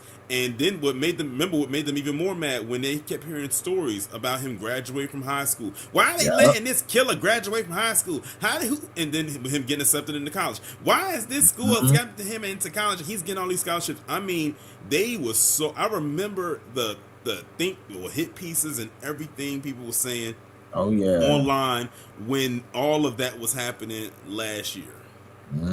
They was talking a lot of them. I seen them too, Tori, and a lot of them influencers, man, were over there making a big deal about it, upset because Carmelo was able to get his diploma and he was able to apply to go to college, got into college. And I'm gonna be real, I hope that the young brother takes classes while he in there. I hope while he's in there, he get his mind right, he put his head in them books, and he prepares himself. You know what I'm saying? Because he cannot waste any time right now. You know what I mean? He can't sit back being sad about what could have happened. Like, nah, bro, lock in. And the people are doing what we can out here, and we hope for the best, because obviously we don't know what's gonna happen, but he has to make the most of this, because obviously they're doing everything they can to make sure that he doesn't. You feel me? I do want to mention as well what you were saying earlier about the algorithms. So I took a statistics class and in college, and I learned about data missingness. And that is a major problem that's leading to a lot of these racial issues. So it occurs, it's literally what it sounds like, data missingness. It's data that's missing from our population, our demographic, and other demographics that they don't want to get this data from. So like, let's say it's environmental data about what kind of pollutants are in a specific area and all this other stuff. They won't get a lot of that for Black areas, or they'll get false information for Black areas, which will lead to them thinking that they could put certain facilities that are already major pollutants in these Black areas, and then continue to environmentally trespass against us in racist ways, and commit environmentally racist crimes, like what's going on in Memphis right now with the data centers that they're putting up that are polluting the area. But it's just crazy, because it's just like, you know, when you look at it, a lot of this stuff happens because these people who are creating these technologies and this artificial intelligence are mostly white. They're in these white enclaves. They're mostly richer individuals, and they have that entirely different perspective. So they're putting that into their work. They're programming these systems. And one thing that I've been writing about in school, because it's very important, is this very issue. Because we have, just the same way that this country, a lot of the structures and infrastructure that was made was by white people.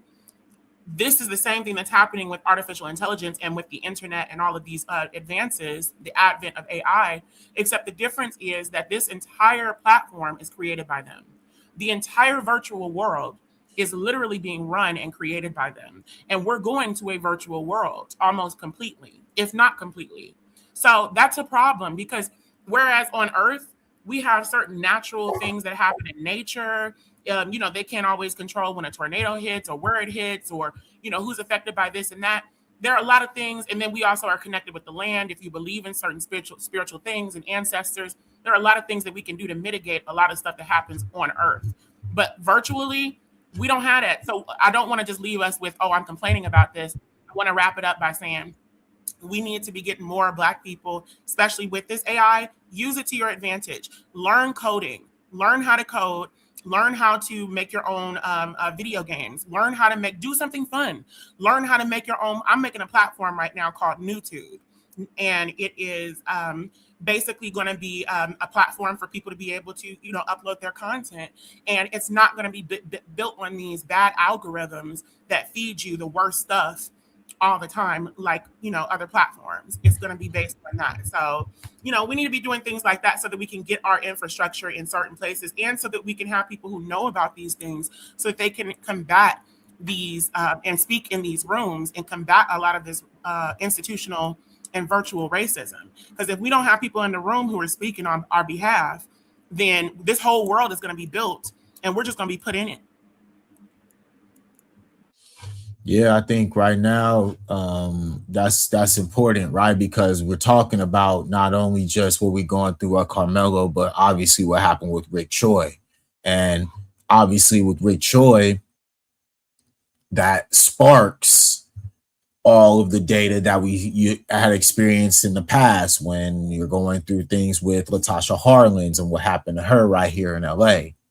And so then everybody starts to take all that data, collect it, and they're saying, man, like, we're supporting these businesses. We are supporting a system. And at every turn, we're the ones who take the L, right? You feel me? And unfortunately, you know what I mean? Our young boys are not only losing their life by them being attacked, but at the same time, if they defend themselves, they could also be put underneath the prison for defending themselves. That's where we at right now. That's what they're trying to send. These are the coded messages, right? Wow, so rewriting the rules as they go along. That's why I said we as Black people, we got to pay attention to every time something like this happens.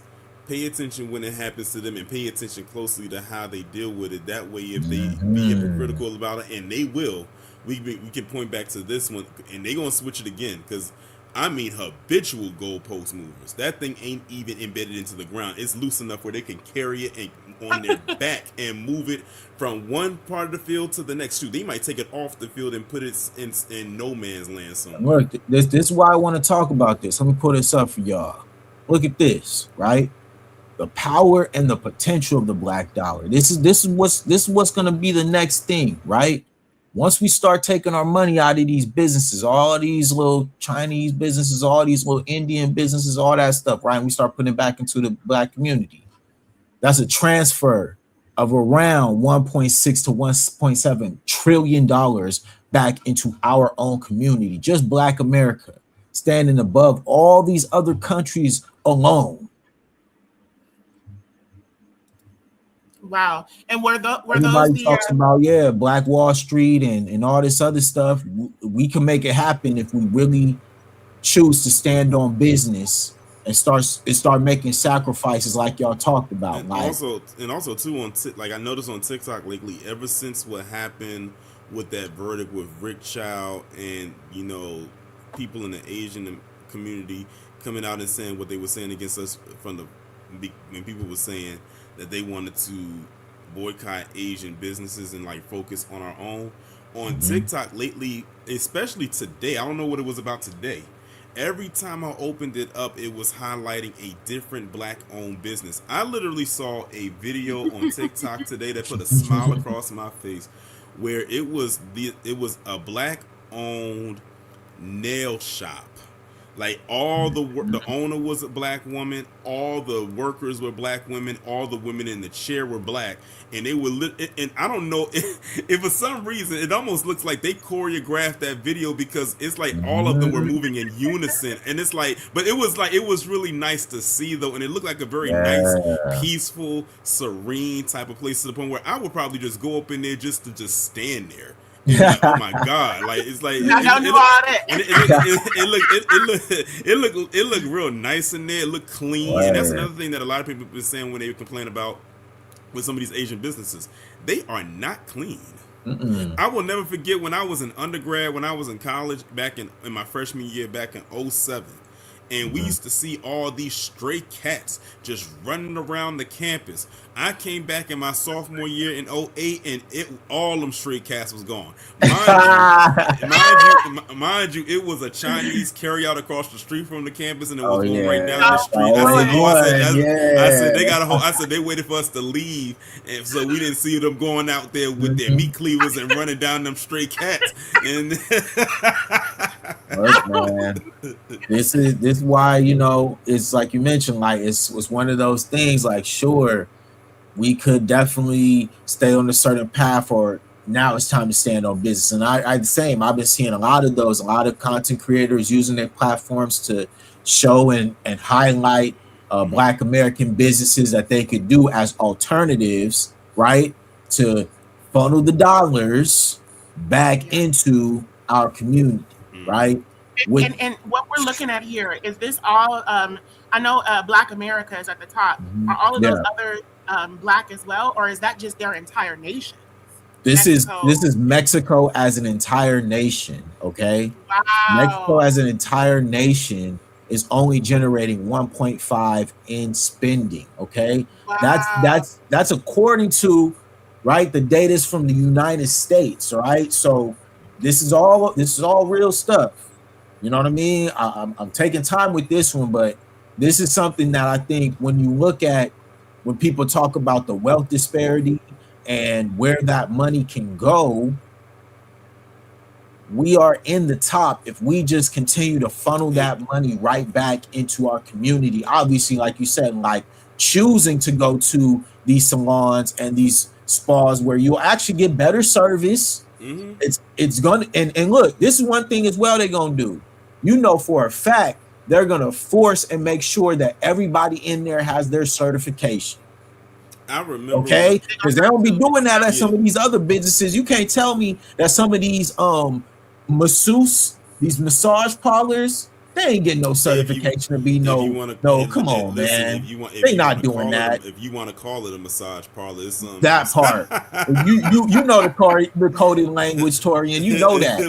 we know what it really is. But look, I'm gonna speak on that just real quick, right? We're gonna talk about it just real quick.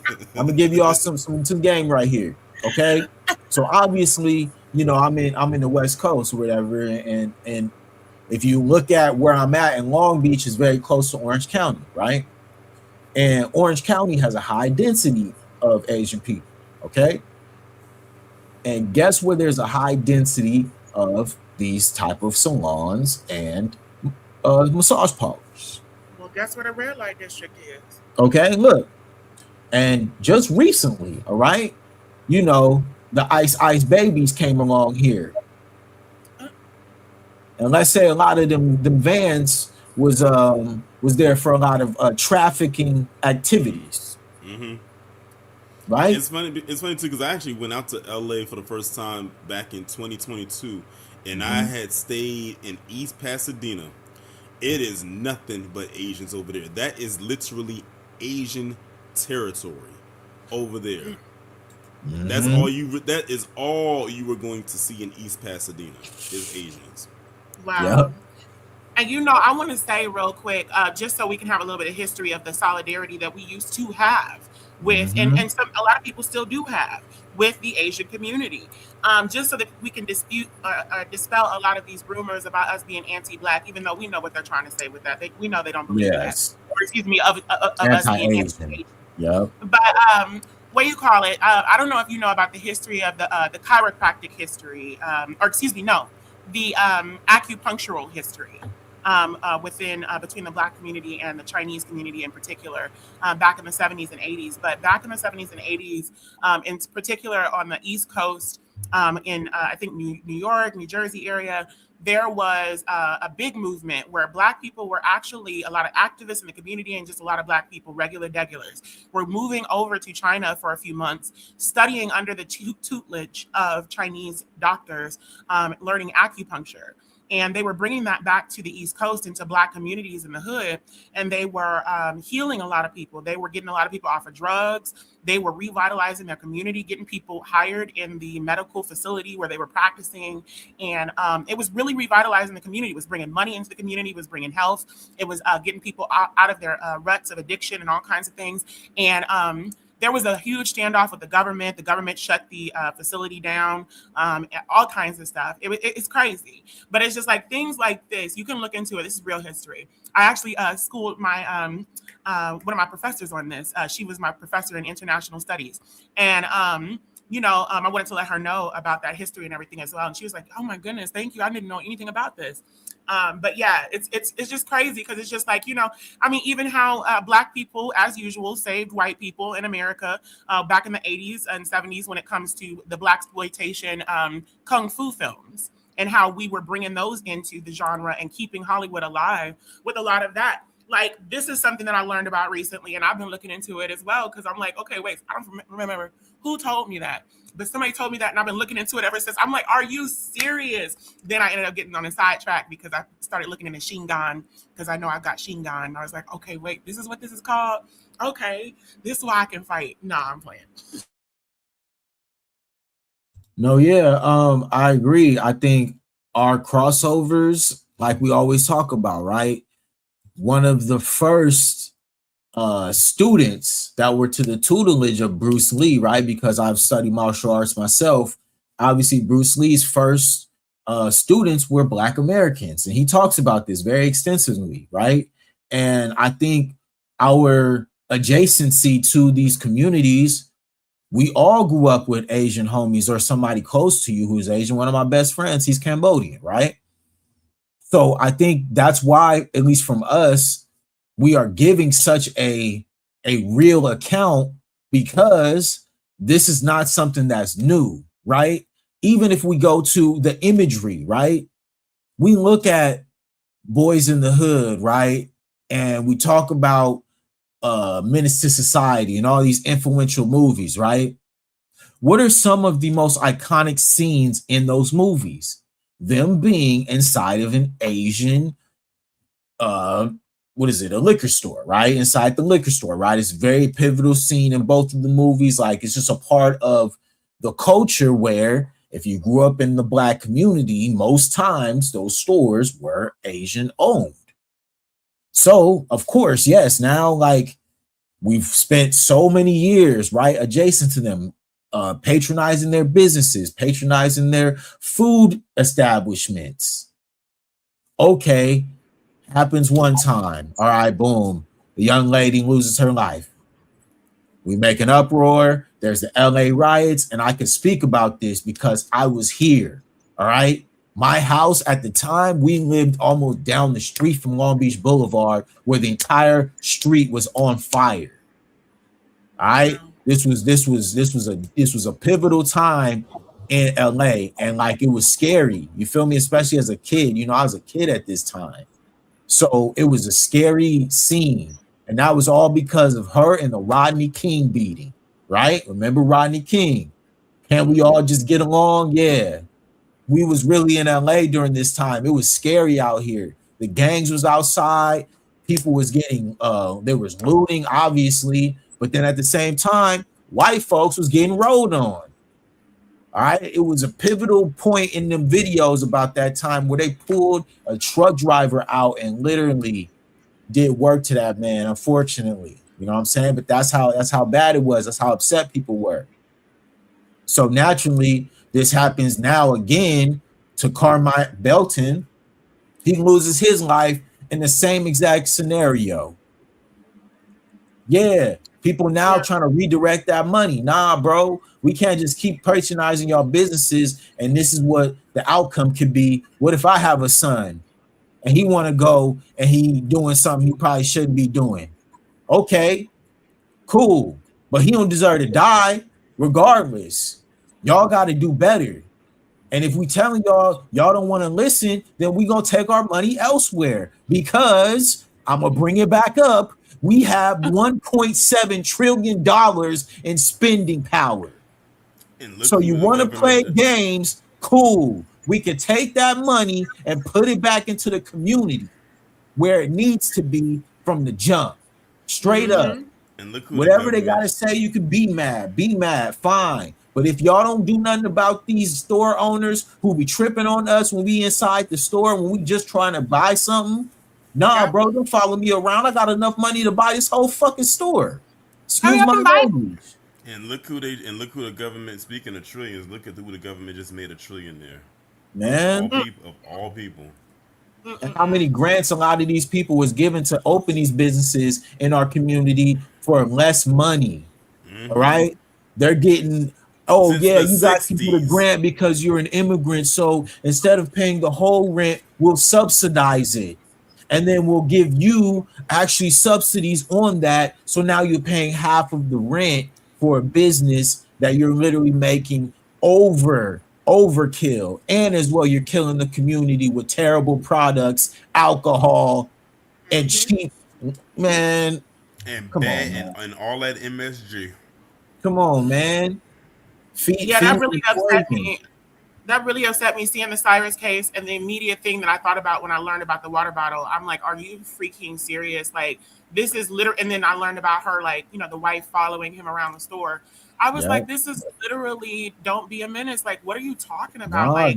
Like I mentioned, like these I were grew up pivotal with this parts movie. about showing Black American culture. A part of Black American culture is going inside a store and somebody following you around. What a crazy stereotype. How exhausting is it? Like, yo, y'all really still following us around in stores, man? Yeah, it's 2026. Like, what? No, you want to know what when I really noticed when the veil was lifted when it came to the Asian community, with how they all came out after what happened to Akai Gurley in New York.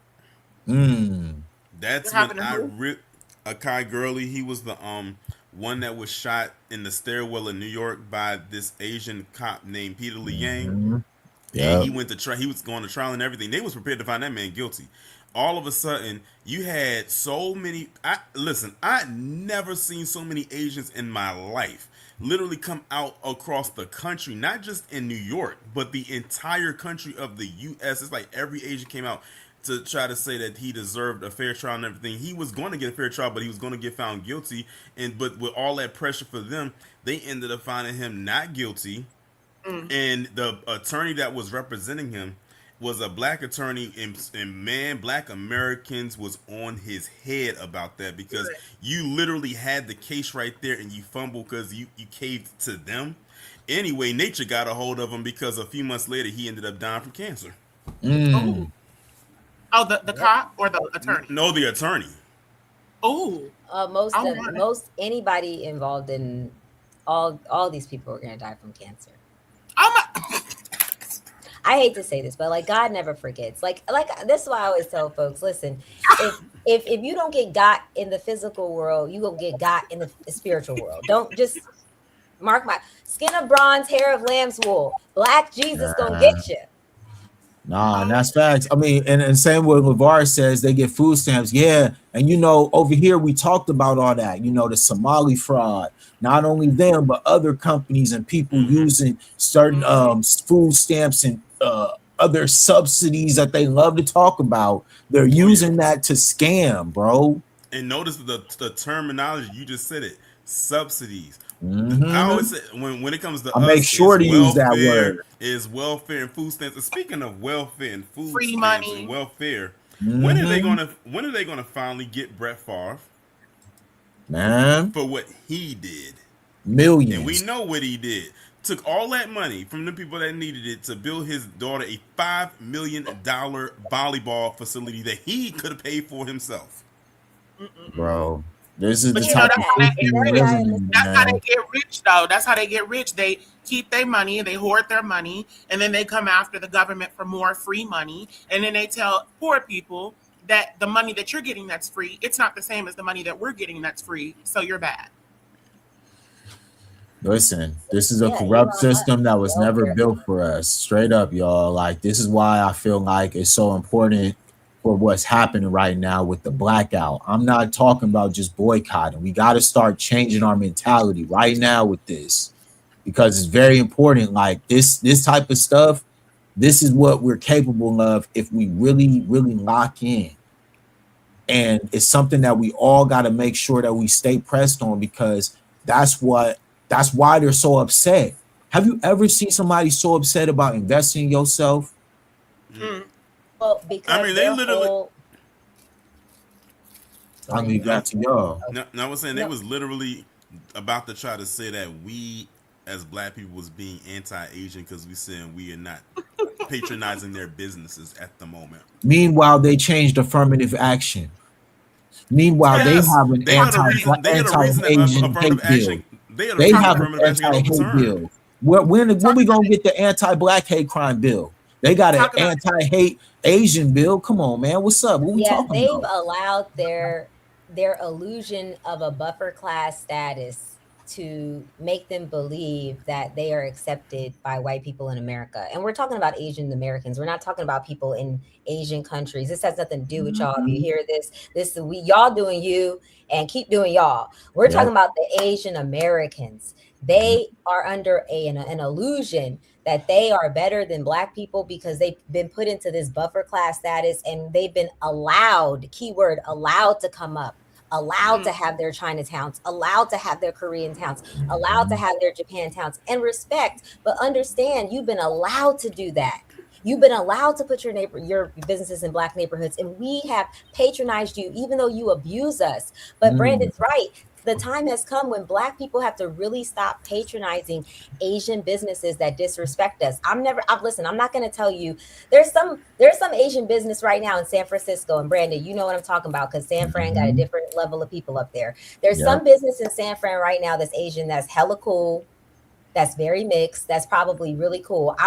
If you got a business like that and you're in Oakland with real Asian folks that, you know what I'm saying, they was in the Black Panthers, like they get down, I'm not going to tell you to boycott that, but you know who you need to boycott, which is 90% of their businesses. You know what you need to do, and not temporarily, permanently. And this goes for black women. Lynn, you know what I mean? Because sisters will be out there at the nail salons they will be giving all their money to Asians, knowing that they don't like them, knowing that they disrespect them. And white women don't have a beauty supply. That is insulting if y'all really think about it. So you're supplying our beauty. Our beauty. Don't they have Sally's though? Isn't that for them, or is that for? Correct, it is. But Sally's, there again, the fact that they're naming it beauty supply is because they're supplying our beauty, implying that black women don't have beauty unless Asians supply it. Check that. that part. What are we talking about? So see, follow me. We bought into this illusion, and because of white supremacy, and because a lot of times black women can't operate in certain spaces without looking a certain way. That's a part of it. But also another part of it is what you choose. You understand what I'm saying? So it's, we got to balance that. I will never forget a few years ago where there was this video that went viral of this, I guess it was a daughter and a mother, and it might have been the daughter's, the mother's granddaughter, which was her daughter's daughter. And they went to I guess like a beauty supply store or something like that, and I guess the Asian owner, or whoever worked there, had tried to accuse them of stealing or something like that, which is something they love to do so they can prepare to lock them doors and put hands on them. But this happened outside the store. This man went in on the grandmother so much, he had her leaking. Like, I mean, he was beating on her like she was another dude on the street. I mean, her face was leaking. And it went viral. And I remember when, like, what happened after it, you had, a lot of people saw that and told people, do not go to this store. How about maybe a day or two later, that same store and that same guy put up a whole sale sign up on the window to convince women to come back to that store after what he did. And guess what? A line was wrapped around the block of women going to that store. And it was black men, older black men that was out there trying to tell them women, do not go in the store. You had one of them young girls up there cussing at these men like that was her baby daddy that was behind on his child support. Because there's no ethics with some black women, and we gotta be honest about that. There's no ethics. It's all about what I want. I want to look good. I need this hair. I need these lashes. I need these nails. We gotta stop that, yo. That's killing you. Because look, I showed you guys the graphic, right, with the 15 trillion up here, right? I showed you that, right? Okay.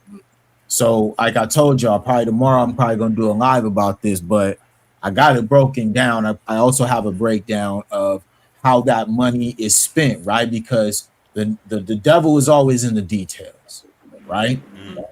So I was like, I wonder how much that's divvied up into what we talking about right now, right? So they're telling me the numbers that came back, that almost 85% of what is spent on that budget that we just talked about, of that 15 trillion, goes to ethnic hair and beauty ads. Bingo. So how powerful, right, is that when we telling Black women specifically, because this is what the numbers tell us. The numbers tell us that you guys spend the most on hair and beauty ads, right? And that's so if that's the case, imagine we take all that back. How much more money that puts in your pocket, not just me, okay, or the economy, but just you funneling it back into, you know, a Black beauty supply store, or a Black nail salon, or a Black esthetician. You feel me? And you can get a lot of this hair product, you can get that online. So like you could find a Black business online, order that to your house, and then you ain't even got to worry about transportation and constantly having to go to these places and deal with these attitudes. But yeah, what do you call it? Another thing, even though what you're saying makes it so that this is kind of null and void, because it seems like all the money's in the beauty, but there is some. It's broke down. I'm telling you, like they got it down to the fragrances, the hygiene products. You feel me? Toiletries. You know, it's broken down, like super broke down. But like the goal, in my opinion, is, especially y'all know who I do on my channel, like I always try to bring a level of like receipts and data that backs up certain things that we're looking at, right? And I always was from the school of thought where it was like, if you want to talk about a topic and in a way that's intelligent, you could explain it to a child, right? So if I was telling a child, hey man, you are worth this much money, how much of that money do you spend on this, right? Which would make sense, right? So it's like, how much money of that 15 trillion are we spending on specific things? And it comes down and it's broken down. It's like, damn, we're spending that much on hair and beauty. We got to definitely talk about that. Regardless of who you are, like that is literally like, I mean, you're saving money just considering maybe not using these products, maybe buying it from this person instead of that person, because if you buy it from that person, they might unalive you because they thought that you might steal it. And see, I will say to that point, my hair didn't get this long by, you know, walking around with Peruvian and white people's weave in my head. So I did have to get natural. The longest that my hair started growing was when I was, and I don't mean just like braids, I mean like braids were good. I was mostly doing yarn braids, but it got to the point where my hair grew the most when I literally had nothing but my hair, no extensions, nothing. And I was just like twisting my hair, and I was braiding my hair, and I was just doing all these cute little natural styles. So we really do need to just learn how to look at ourselves and see our beauty in a different way. Because it is so difficult for us as Black people, because especially as Black women, you see your face a whole nother way when your hair is straight versus when your hair is nappy, and you know, and I think nappy is a good word, so I'm still gonna use it. But it's when your hair is nappy and things like that, you feel a little bit different, especially when your hair is not long. It's difficult to see yourself as the same kind of beauty at first, because you are so caught up with this white form of beauty or this, you know, Latin form of beauty or whatever it is. But when you start to understand what you really hold and how you hold your beauty and how it holds a different way, it's a whole nother situation. But what I was going to say is I found this Black Chinese place. It's Black people, Black owned, Black operated. There were even white and Asian people and Black people as the customers, coming in as the customers and the clientele eating the food. But it was completely Black, and it's called Lefty's Fried Rice in St. Louis, Missouri, off of South Jefferson, 3000 South Jefferson. And I've been spreading the word about that. I made a few posts about that through my social media. So that's definitely really cool, because St. Louis has the best Chinese in the country. If you didn't know, you know, we came up, what is it? The Asian community here came up with St. Paul's and crab rangoon and wontons and all that good stuff. So I was like, I can't go without Chinese food. Hold on, let me find this Black place real quick. Yeah, and right, I think and we can make Chinese. There you go, right? Like it's just all about shifting your mentality. Get you a wok. Yeah, I want to talk about because Because let's keep it real. All this is first world problems. Correct. Okay? All these is luxuries that we talking about, stuff that we don't need. All right? Right. Straight up. Like, and if we're gonna really talk about us separating and doing our own thing, all right, we got to start making some sacrifices around here. Because if I'm paying attention to, like I do, if y'all think this is just the beginning, you better start lining up everything that you know, because this system is about to fail. It's about to crash. Oh yeah. All right. So getting used to having your nails done all the time and having, a weave in your head, all this stuff, you might have to just go natural, because it ain't gonna be no money to be spending on going to a beauty shop. Guess what? It's true. Listen, it's a reason why there's a phrase out there right now called 90s fine. And why that phrase applies to a lot of black women. I saw this video today when they did a compilation of 90s fine, and let me tell you, I felt like I was in heaven. I wanted to step into a time machine and go back to that time. But also, that's because that's when everyone was natural. You didn't have like the BBLs. You had women that probably put some like extra hair in their head, but it still looked natural. It actually looked like it was their hair. But but remember, at a time, there was a time where, remember online they had a whole natural movement. I love that era. Yeah. That was a wonderful era. I Early was so 2010s. I remember that. I was so mad when that era fizzled out. I said, that era needs to come back quickly. Yeah, one of my good friends, his wife, she became a huge influencer during that time, and she still does like natural hair content. But yeah, you're right. Like, I don't know as far as like what happened with that, but I'm just saying, like, when it comes to these type of things, now it's time to start thinking that way, right? Because there's already been all these stories and all these reports coming out that those wigs are literally toxic, that they're literally causing cancer. Oh yeah, like them lace fronts and stuff. Yes, all of that synthetic hair in general, right?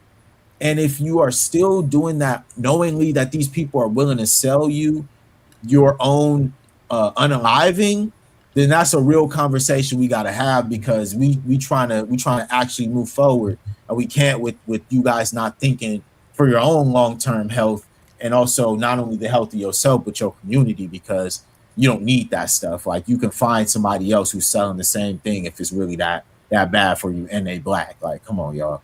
We don't want you out here developing alopecia, man. Oh my god.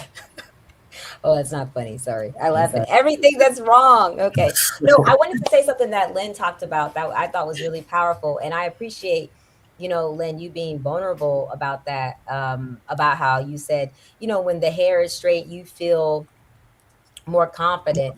I have a looser curl, as you can see in the picture. I've never had that feeling when my hair was straight. Like, I like when my hair is straight. Maybe I'll straighten it like once a year or whatever. But again, I'm a California person, and my aesthetic is very acceptable in California. And I know that. I didn't really grow up in a sense of like, oh, you have to straighten your hair. Like, my curl was more acceptable. And I understand that there's levels to the curl, and some curls are not as acceptable. So even when the natural movement was happening, I was like, listen, this is for the sisters, that this is my natural ain't your natural. And I get that. So I'm never going to come up here and be like, this is a different natural. And I get it. You know what I'm saying? So I think that that needs to come back, and just the acceptance of self-love, because a lot of Black women have beautiful hair, and it doesn't have to be a loose curl. But I think it's just a mindset. And I think I don't fully, my personal opinion, I don't feel like this is 100% on Black men. A little bit on Black men, because obviously if you're promoting a certain type of look or a woman, yes, but more so it's about us and how we feel about ourselves. Because I feel like a lot of Black women, honestly, even if Black men were saying they wanted you natural, would they want themselves natural is the question. And I think that kind of deep thinking has to start. That type of deep introspection has to start happening with Black women. Is, like I said, they're supplying our beauty. And here's the thing, Asian Americans that are in this business, they fully understand. And I hope Black women don't take offense to this, but we got to keep it real about ourselves, right? Real. Asian Americans that are supplying our beauty, i.e. the beauty supply. Okay. They understand that there's a lot of Black women that are insecure about how they look. And they understand when they hit you with that sale, you're gonna be like, oh hell yeah, because I've been wanting this weave and I've been wanting this da da da da, and that's the problem. And that's not a Black male problem. I repeat, that's not a Black male problem. I'm not saying that there aren't Black men who are, prejudiced against certain kind of Black women. Absolutely, there are. But on a whole, 100%, that is not a Black male problem. That's a Black female insecurity. No, and definitely that's 100%, and that is why I brought up what I said earlier. I completely agree 100% with what you're saying, because that's why I said, a lot of women have this thing about like straight hair. When you grow up all your life believing that your hair is supposed to be straight, and like a woman is the most feminine when her hair is straight and flows down her back and all this other stuff, then which is what most millennials and older grew up with, then you internalize that. So even though you do have Black men, or you have the entire population of white people and every other race talking shit about your hair, and it's not all Black men, I'm not saying that, I'm just saying some Black men, even though you do have some people who prefer you or a certain way or whatever the case may be, it becomes, like you said, an internal problem, because it's all about what you're going to do at the end of the day. You've got to be the one to live your life, and you got to be the one to see the beauty in yourself. And that's why I ended it with, you have to see your beauty in a different way. You have to learn how you hold your beauty. Your beauty is held a different way. Like as a Black woman, you look totally different than anybody else, and that is why you don't look bad with an afro and everybody else does. And one thing I've said too is that Black women have some of the most versatile hair ever. Y'all can wear it in so many styles and it will look good all the time. I was watching a video one day, and I'm sure Lynn and Unspoken have heard this before. Brandon probably heard this as well. I'm sure if you are just Black in general, you probably heard it, but Black women have heard this phrase: the shrinkage is real. Have y'all seen the videos where you see a woman will have her natural hair like in a fro-like state on one side, and then when she blow dries it out on the other side, it's like always all the way down her back, and he's like, whoa, the picture you're looking all at, did that length come from? Like, what in the world right happened? now that I have right now is that kind of a picture. If I turn to the right, if I could turn in my picture, you would see my whole other side of my head is nappy. You be sitting there saying to yourself, like, how in the world did that? Because I remember one time that actually happened with me, because I had went and when I first started growing my hair and I got cornrows for the first time, the lady was worried that she couldn't do my hair because she was like, I don't know if you have enough hair. And then I said, turn that blow dryer on right quick and just go over just a fraction of my hair. She did that, and my hair literally went down to my shoulder, and she was shocked, like she could not believe it. I said, yeah. I said, yeah. I said, that's just how our hair works, and people are just amazed by it. That's why you got the people with the filthy fingers always want to be touching our hair, because they trying to get a feel so for weird. it. That's why it's a lot of Asian people right now are literally changing the texture of their hair. Yes, so I've seen the videos. It's so weird. Crazy. So they can do real dreads with their actual hair. It's crazy. But look, the process that they got to go through to do it is crazy. I just want to make sure, I don't think I have to clear anything up, but I just want to make certain, because I'm, a very honest person. I don't want people to be like, oh my gosh, here they are, the body snatchers. I am trans, so I just want to put that out there. Anybody who's listening to this, of course, I am a woman, so you address me, adequately, and these questions do apply to me, unspoken. But I just don't want people to think, oh, okay, she trans and she out here trying to act like she a real woman and all this other stuff. I am a real woman, but you'll see. Wait, I'm confused. Who said what?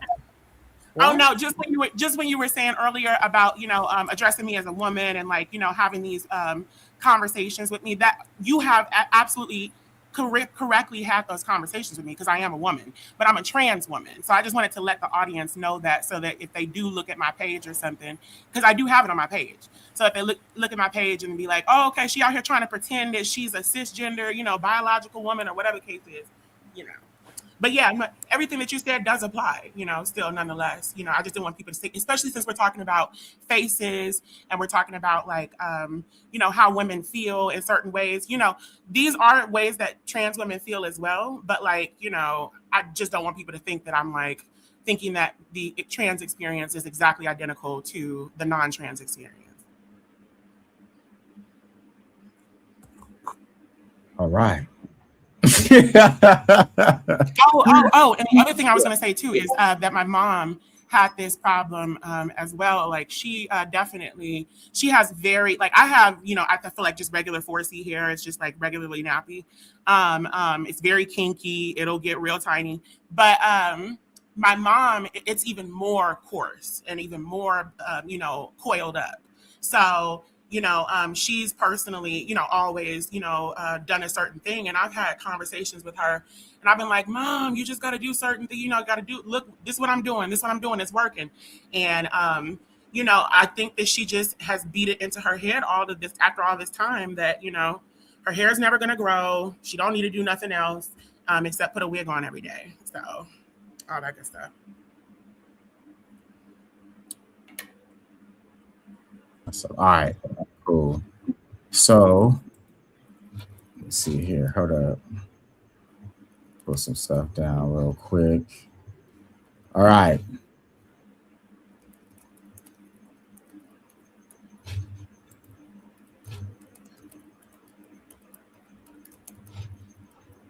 Okay.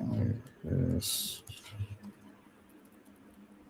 Yeah, so I just hope that honestly this boycott of Asian businesses lasts, because at the end of the day, we've got to stop supporting people that do not support us, that are afraid of us.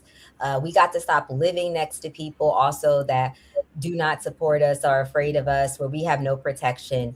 The theme in all of this that I hope that anybody that's listening to this really understands is that number one, we're all we have. Black people, we're all we have, regardless of where we're living or whatever our, particular status is, our orientation, any of that. We're all we have. Nobody else cares about us. That's just the facts. So moving forward, everything we do matters, right? Where we're spending our money, where we're choosing to live, all of these things matter. And I think we just have to start being more mindful and aware of like, well, who am I giving my money to? And how do I feel when I leave their business? How do I feel when I'm in their store? Right? Do I feel like they deserve my money today? Or do I just feel like I paid somebody to disrespect me? Do I just feel like I paid somebody who hates me? When I'm living in this neighborhood, do I feel like I'm living next to people that actually like me? If it were to go down in America right now, would my white neighbor really support me? We really have to start thinking that way, because unfortunately, again, there's a situation also that just happened where this white dude in Leesburg, Georgia, I don't know if you guys heard about this. He shot at a whole bunch of black people at a family reunion. Like, do you understand that these people are getting ready to destroy themselves, number one, because everything they're doing is international now. And that's what white supremacists don't realize. They're actually ushering in their own demise by showcasing all of their racism and flaring it up. That's actually so good for us. It's actually making our case for reparations. Thank you. Keep doing it, by the way, white supremacists. Keep doing it, because this is how we're going to get the bag. This is how we're going to get our reparations, because you just keep proving us right. Right. And it has to get really bad. And I think another thing, Black, and I know I'm all over the place, but Black folks have to start realizing it's going to get worse, and it needs to, because that's the only way we're going to get the reparations. That dude because down there in Georgia. Oh, sorry, go on. Anyway, that dude down in Georgia, he must have got trained by some stormtroopers from Star Wars, because he didn't hit not one target. That's how bad his aim was, and he had an AR style weapon, so you would think that he would have hit at least one person. Well, thank God he didn't. But the vet who wasn't prepared got him, and mind you, the guy had armor on, and he was able to hit him. It's funny because of how the news reported it. They were saying, he had an AR style weapon. He pulled up to this family. It was a black family. He started yelling racial slurs. He started firing at him. Not one shot hit one person there. But then when they said one person was injured, I said, y'all can go ahead and say it. It was the shooter that was injured. Right. Like that's basically what happened.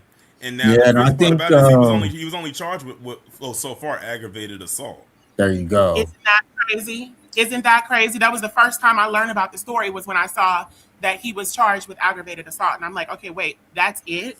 This is terroristic. This is attempted murder. This is like a hate crime. What are we talking about? But they're legalizing open white supremacy and open attacks on Black people. That's why I'm saying, if you're Black and you're living in the suburbs, you are a soft target for racist white supremacists. I'm going to say that again. If you're Black and you're living in the suburbs and you're like one of the few Blacks, you are a soft target for white supremacists. And what they're going to do is start openly attacking you now because you have no protection. They're not riding into Atlanta, they'll die.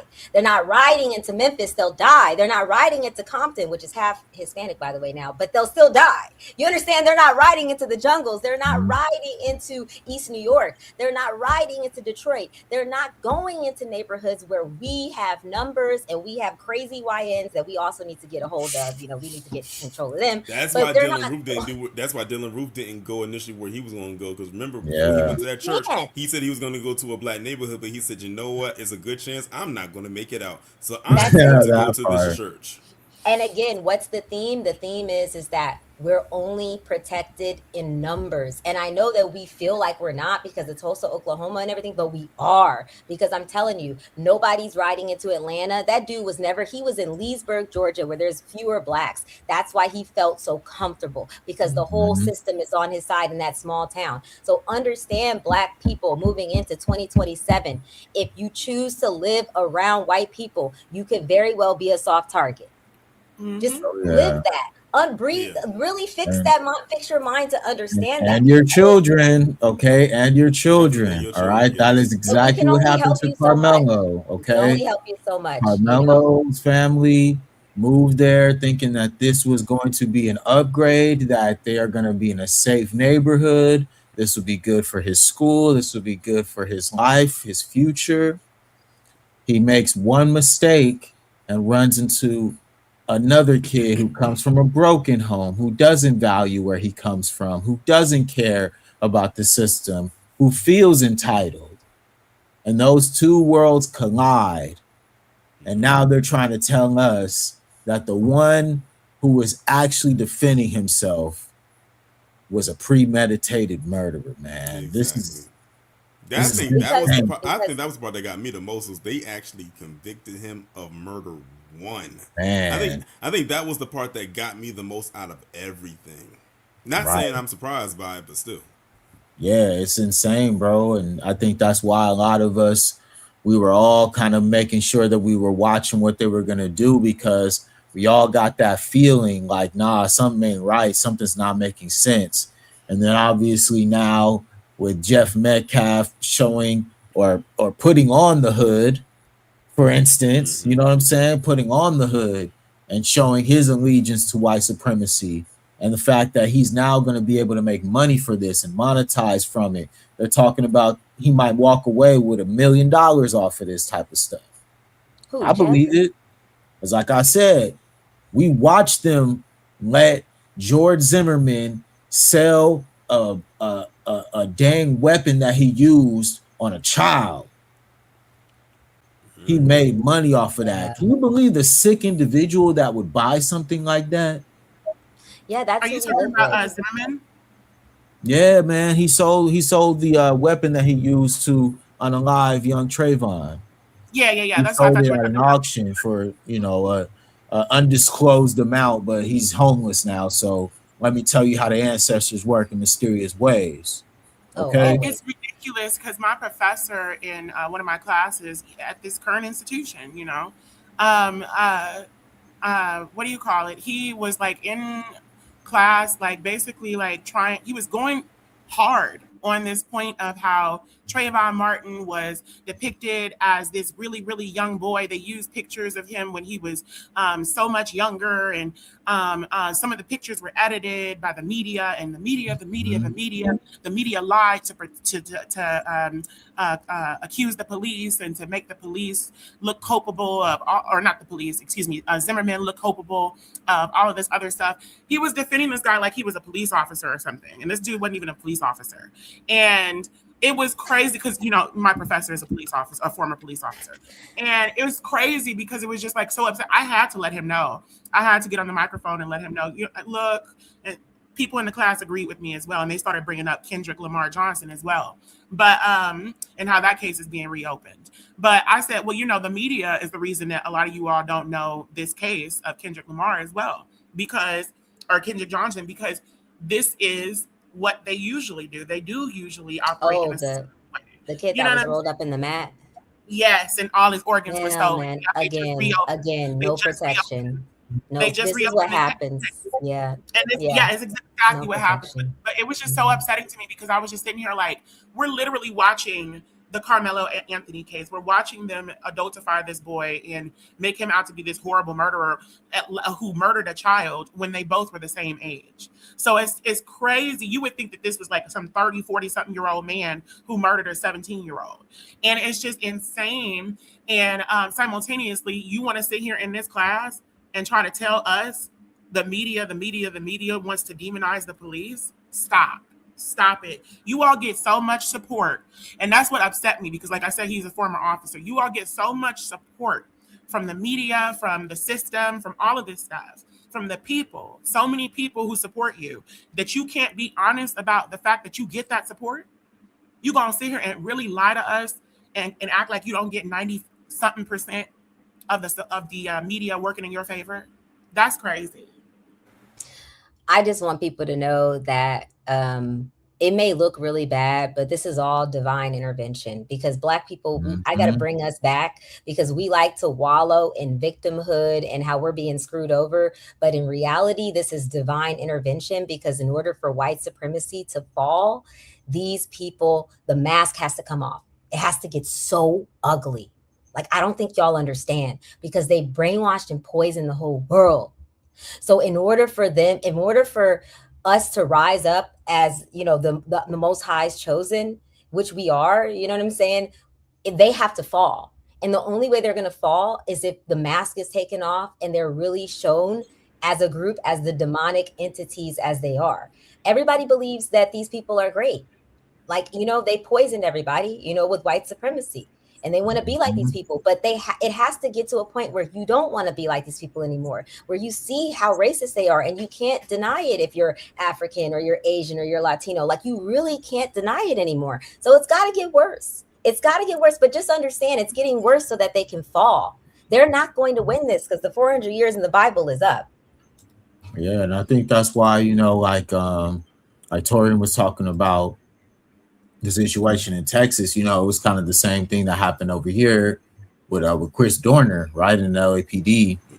And the story about why he went on that manhunt, right, and the fact that he was reporting corrupt cops, right? He was reporting them. He went to the right channels. He did it how the system said you're supposed to do it. If there is somebody using excessive force, I'm going to make sure that I report it because I don't want to be a part of that.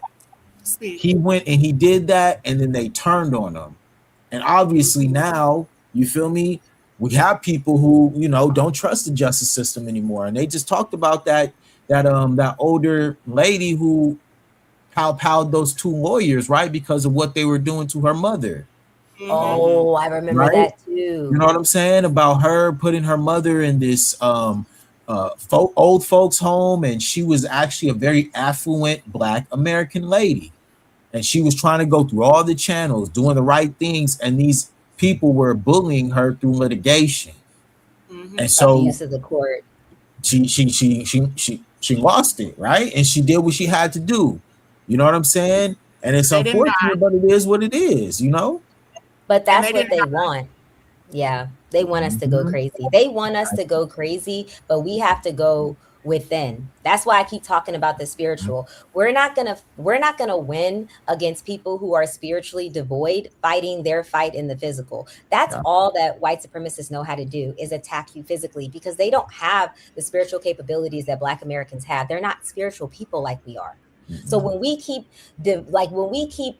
like what am I trying to say? When we keep rejecting who we are spiritually and we're fighting them in the flesh, this is why we're losing. So it's not just us using our critical thinking skills, it's getting aligned with the Most High God, who Jesus is black.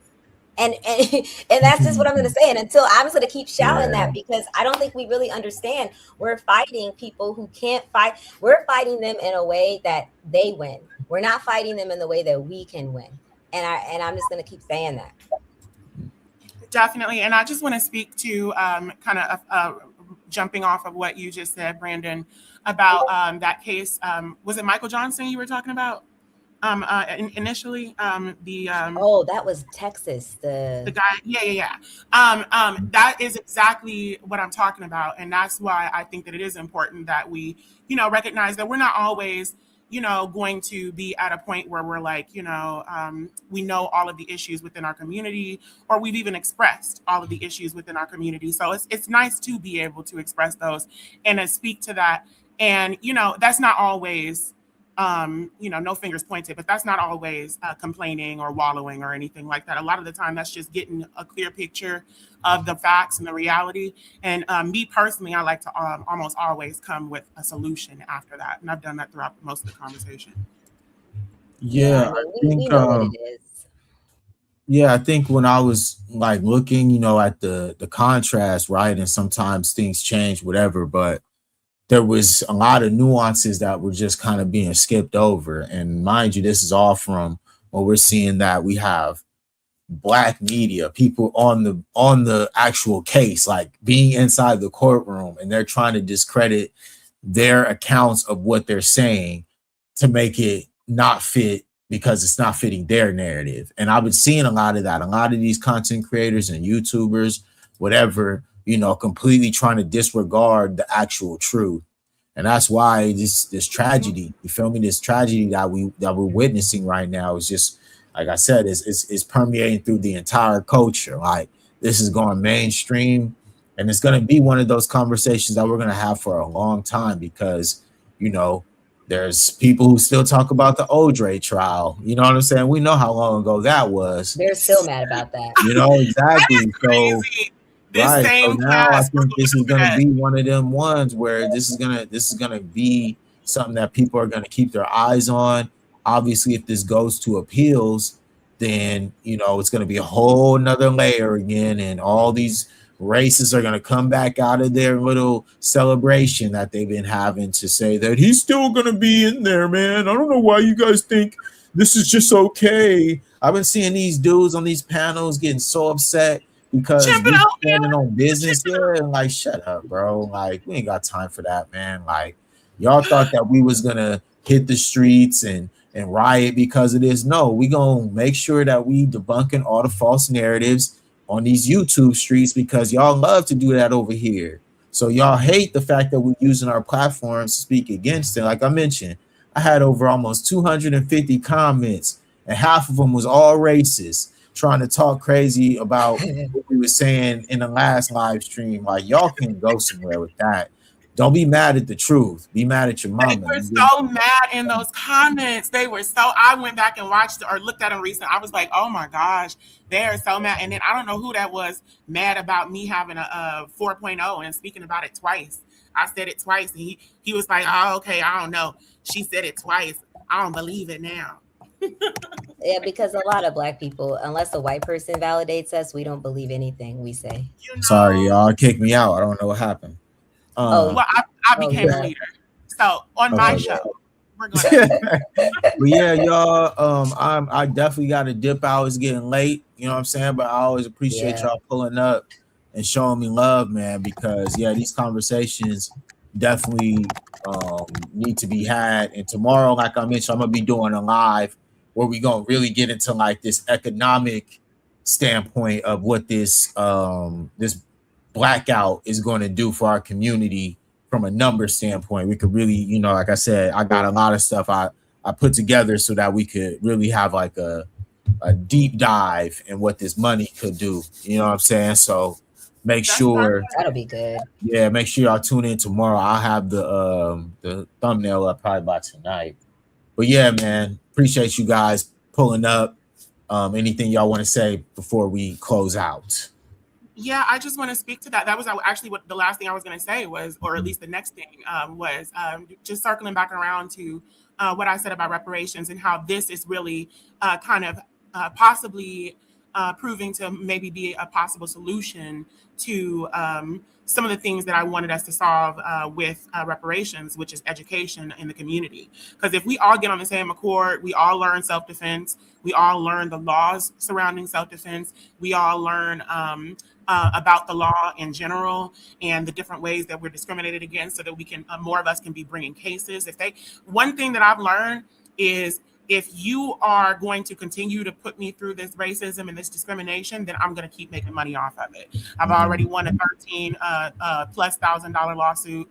I have 2 more on the books for this year and last year. So we're doing it. And I got another one I'm working on adding to the books as well. So, just get paid for it. But yeah, we need that education. We need people to, because a lot of the stuff I'm seeing with this Carmelo case and the Cyrus case of people not knowing and saying the wrong things, all this stuff, condemning these kids, it's not going to work. We need to change. I appreciate you, man. You have a great night. I'll catch you later. Spoken. Brandon, white supremacy is taking L's. Okay, they're taking L's, and I just need y'all to understand they're not winning. They're not winning, because back in the day they would have lynched Carmelo. And I'm going to tell you the truth. The fact that they can't do that, they've already lost. Like, that's why they're so mad, because back in the day they would have literally just gone to his house and strung him up. Like, they wouldn't have even had to go through a legal system. That is actually how far we have come, believe it or not. I just want to, highlight this, because we don't bring us back. That's what I always try to do, bring us back. Back in, like I said, they're mad because they really want, like Jarek Lang said, he should be lynched. That's how they all feel. That's why Jarek Lang is, and Derek Lang or whatever his name is, that's why he's in prison now. That's an L. He would have never gone to prison for saying that. Right? He would have never gone to prison for doing what he's doing. Chubby the Blunder, the fairy, the fact that he's in jail or whatever. They're taking L's. And I really need you guys to understand that. So as bad as we feel justifiable for Carmelo, white supremacy is losing. Internationally, their image is being tainted. Every single racist video, every single racist thing they say is viral, and it can go. Somebody in Japan could see it. Somebody in every country could see their behavior. They're losing this fight, right? And so what we need to do is start getting coordinated, start getting on code, start doing for self, start moving with each other, and start really living in reality, and stop negating the fact that racism is real. And it's not, and these people are not going to change. Stop talking to these people. Stop having conversations with these people. Stop trying to convince them of anything. That's not your job.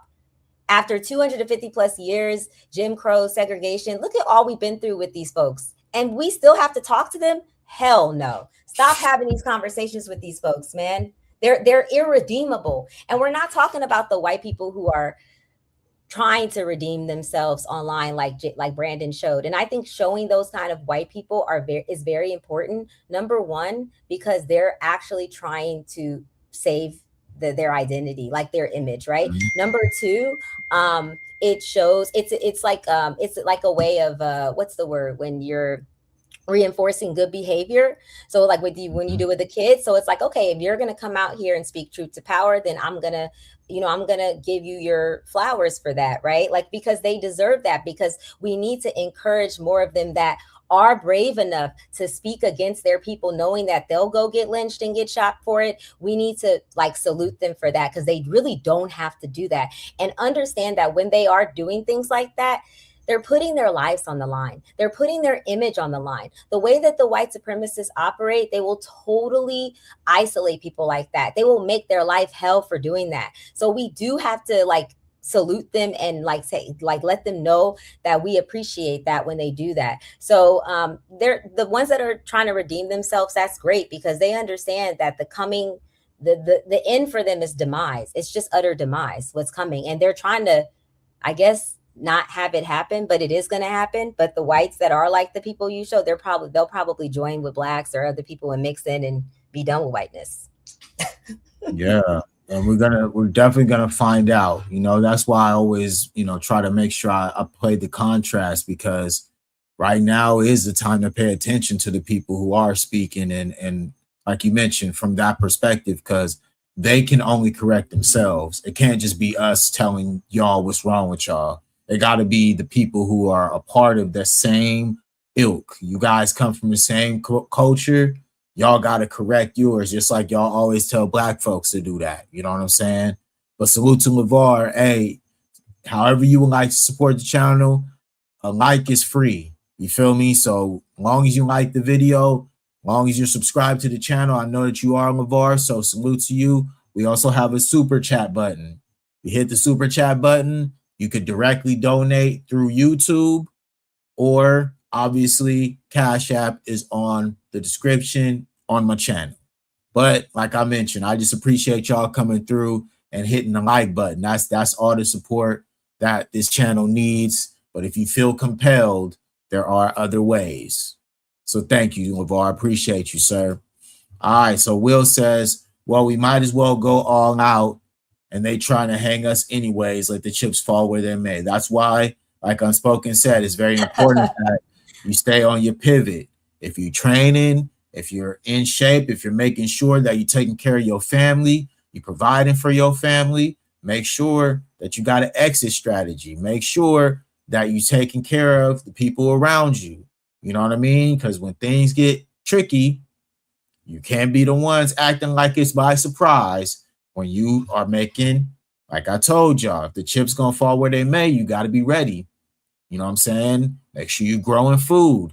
Make sure you're doing things that are outside the box. Make sure you learn how to fish. A lot of y'all don't know how to swim. Okay? A lot of things that you guys got to work on, we got to work on collectively as a people if we really talking about going there. You know what I'm saying? And once we start to do that, we can actually have that collective mentality. Because obviously, yes, we all want to be able to, move around. But the reality is, a lot of us got to get training. A lot of us got to be able to defend themselves. A lot of people don't know how to use no firearm. They wasn't raised underneath that. And we all got to do our collective work and help one another if that's what we on. So salute to you, Will. We appreciate you, brother. Always. But yeah, Spoken, you've got anything before we get up out of here? No, guys, if you like anything I said today, check out my channel. Yes, she has a great channel. She drops very informative videos and commentary. So salute to Unspoken. Thank you very much. All right, y'all. So we always gonna leave with a good vibe. You know what I'm saying? Because a lot of this stuff we talked about was very dark. You know what I'm saying? It make you feel some type of way because of, what's going on. You know what I mean? It's a tragedy what's happening to Carmelo. We all feel it, you know what I'm saying, internally, just because obviously what he went through as a child and what he's going through right now as a man is going to change him as a person. And we send him all of our love and care, Godspeed to Carmelo, free Carmelo. You know what I mean? Salute, Unspoken, thank you. But we're going to leave it, like I said, on a good note, like we always do. So Proverbs 21:5 says, good planning and hard work leads to prosperity, but hasty shortcuts leads to poverty. All right, y'all, remember that. So don't be skipping those steps. Make sure you put in the work. Make sure you plan for success. And trust me, God will provide. All right, because as much as we want to go to heaven up top, you can create your heaven right here on earth. If you have faith in God, have faith in yourself, have faith in the people around you. You know what I'm saying? Because we are capable of great things. If we all lock in, if we all stay on our purpose, we stay on our pivot, man, trust me, you can do anything in this world. You are so creative. You're great. You have a great mind. You're an intelligent individual. So never forget that. Never forget who you are, man, because like I mentioned, God told us this. God told us that great planning leads to success. So make sure when you out here doing stuff, you got a plan behind that. You know what I'm saying? I know that God has a plan for Carmelo, and we only hope the best. You know what I'm saying? So salute to y'all. I'll be back tomorrow. Peace.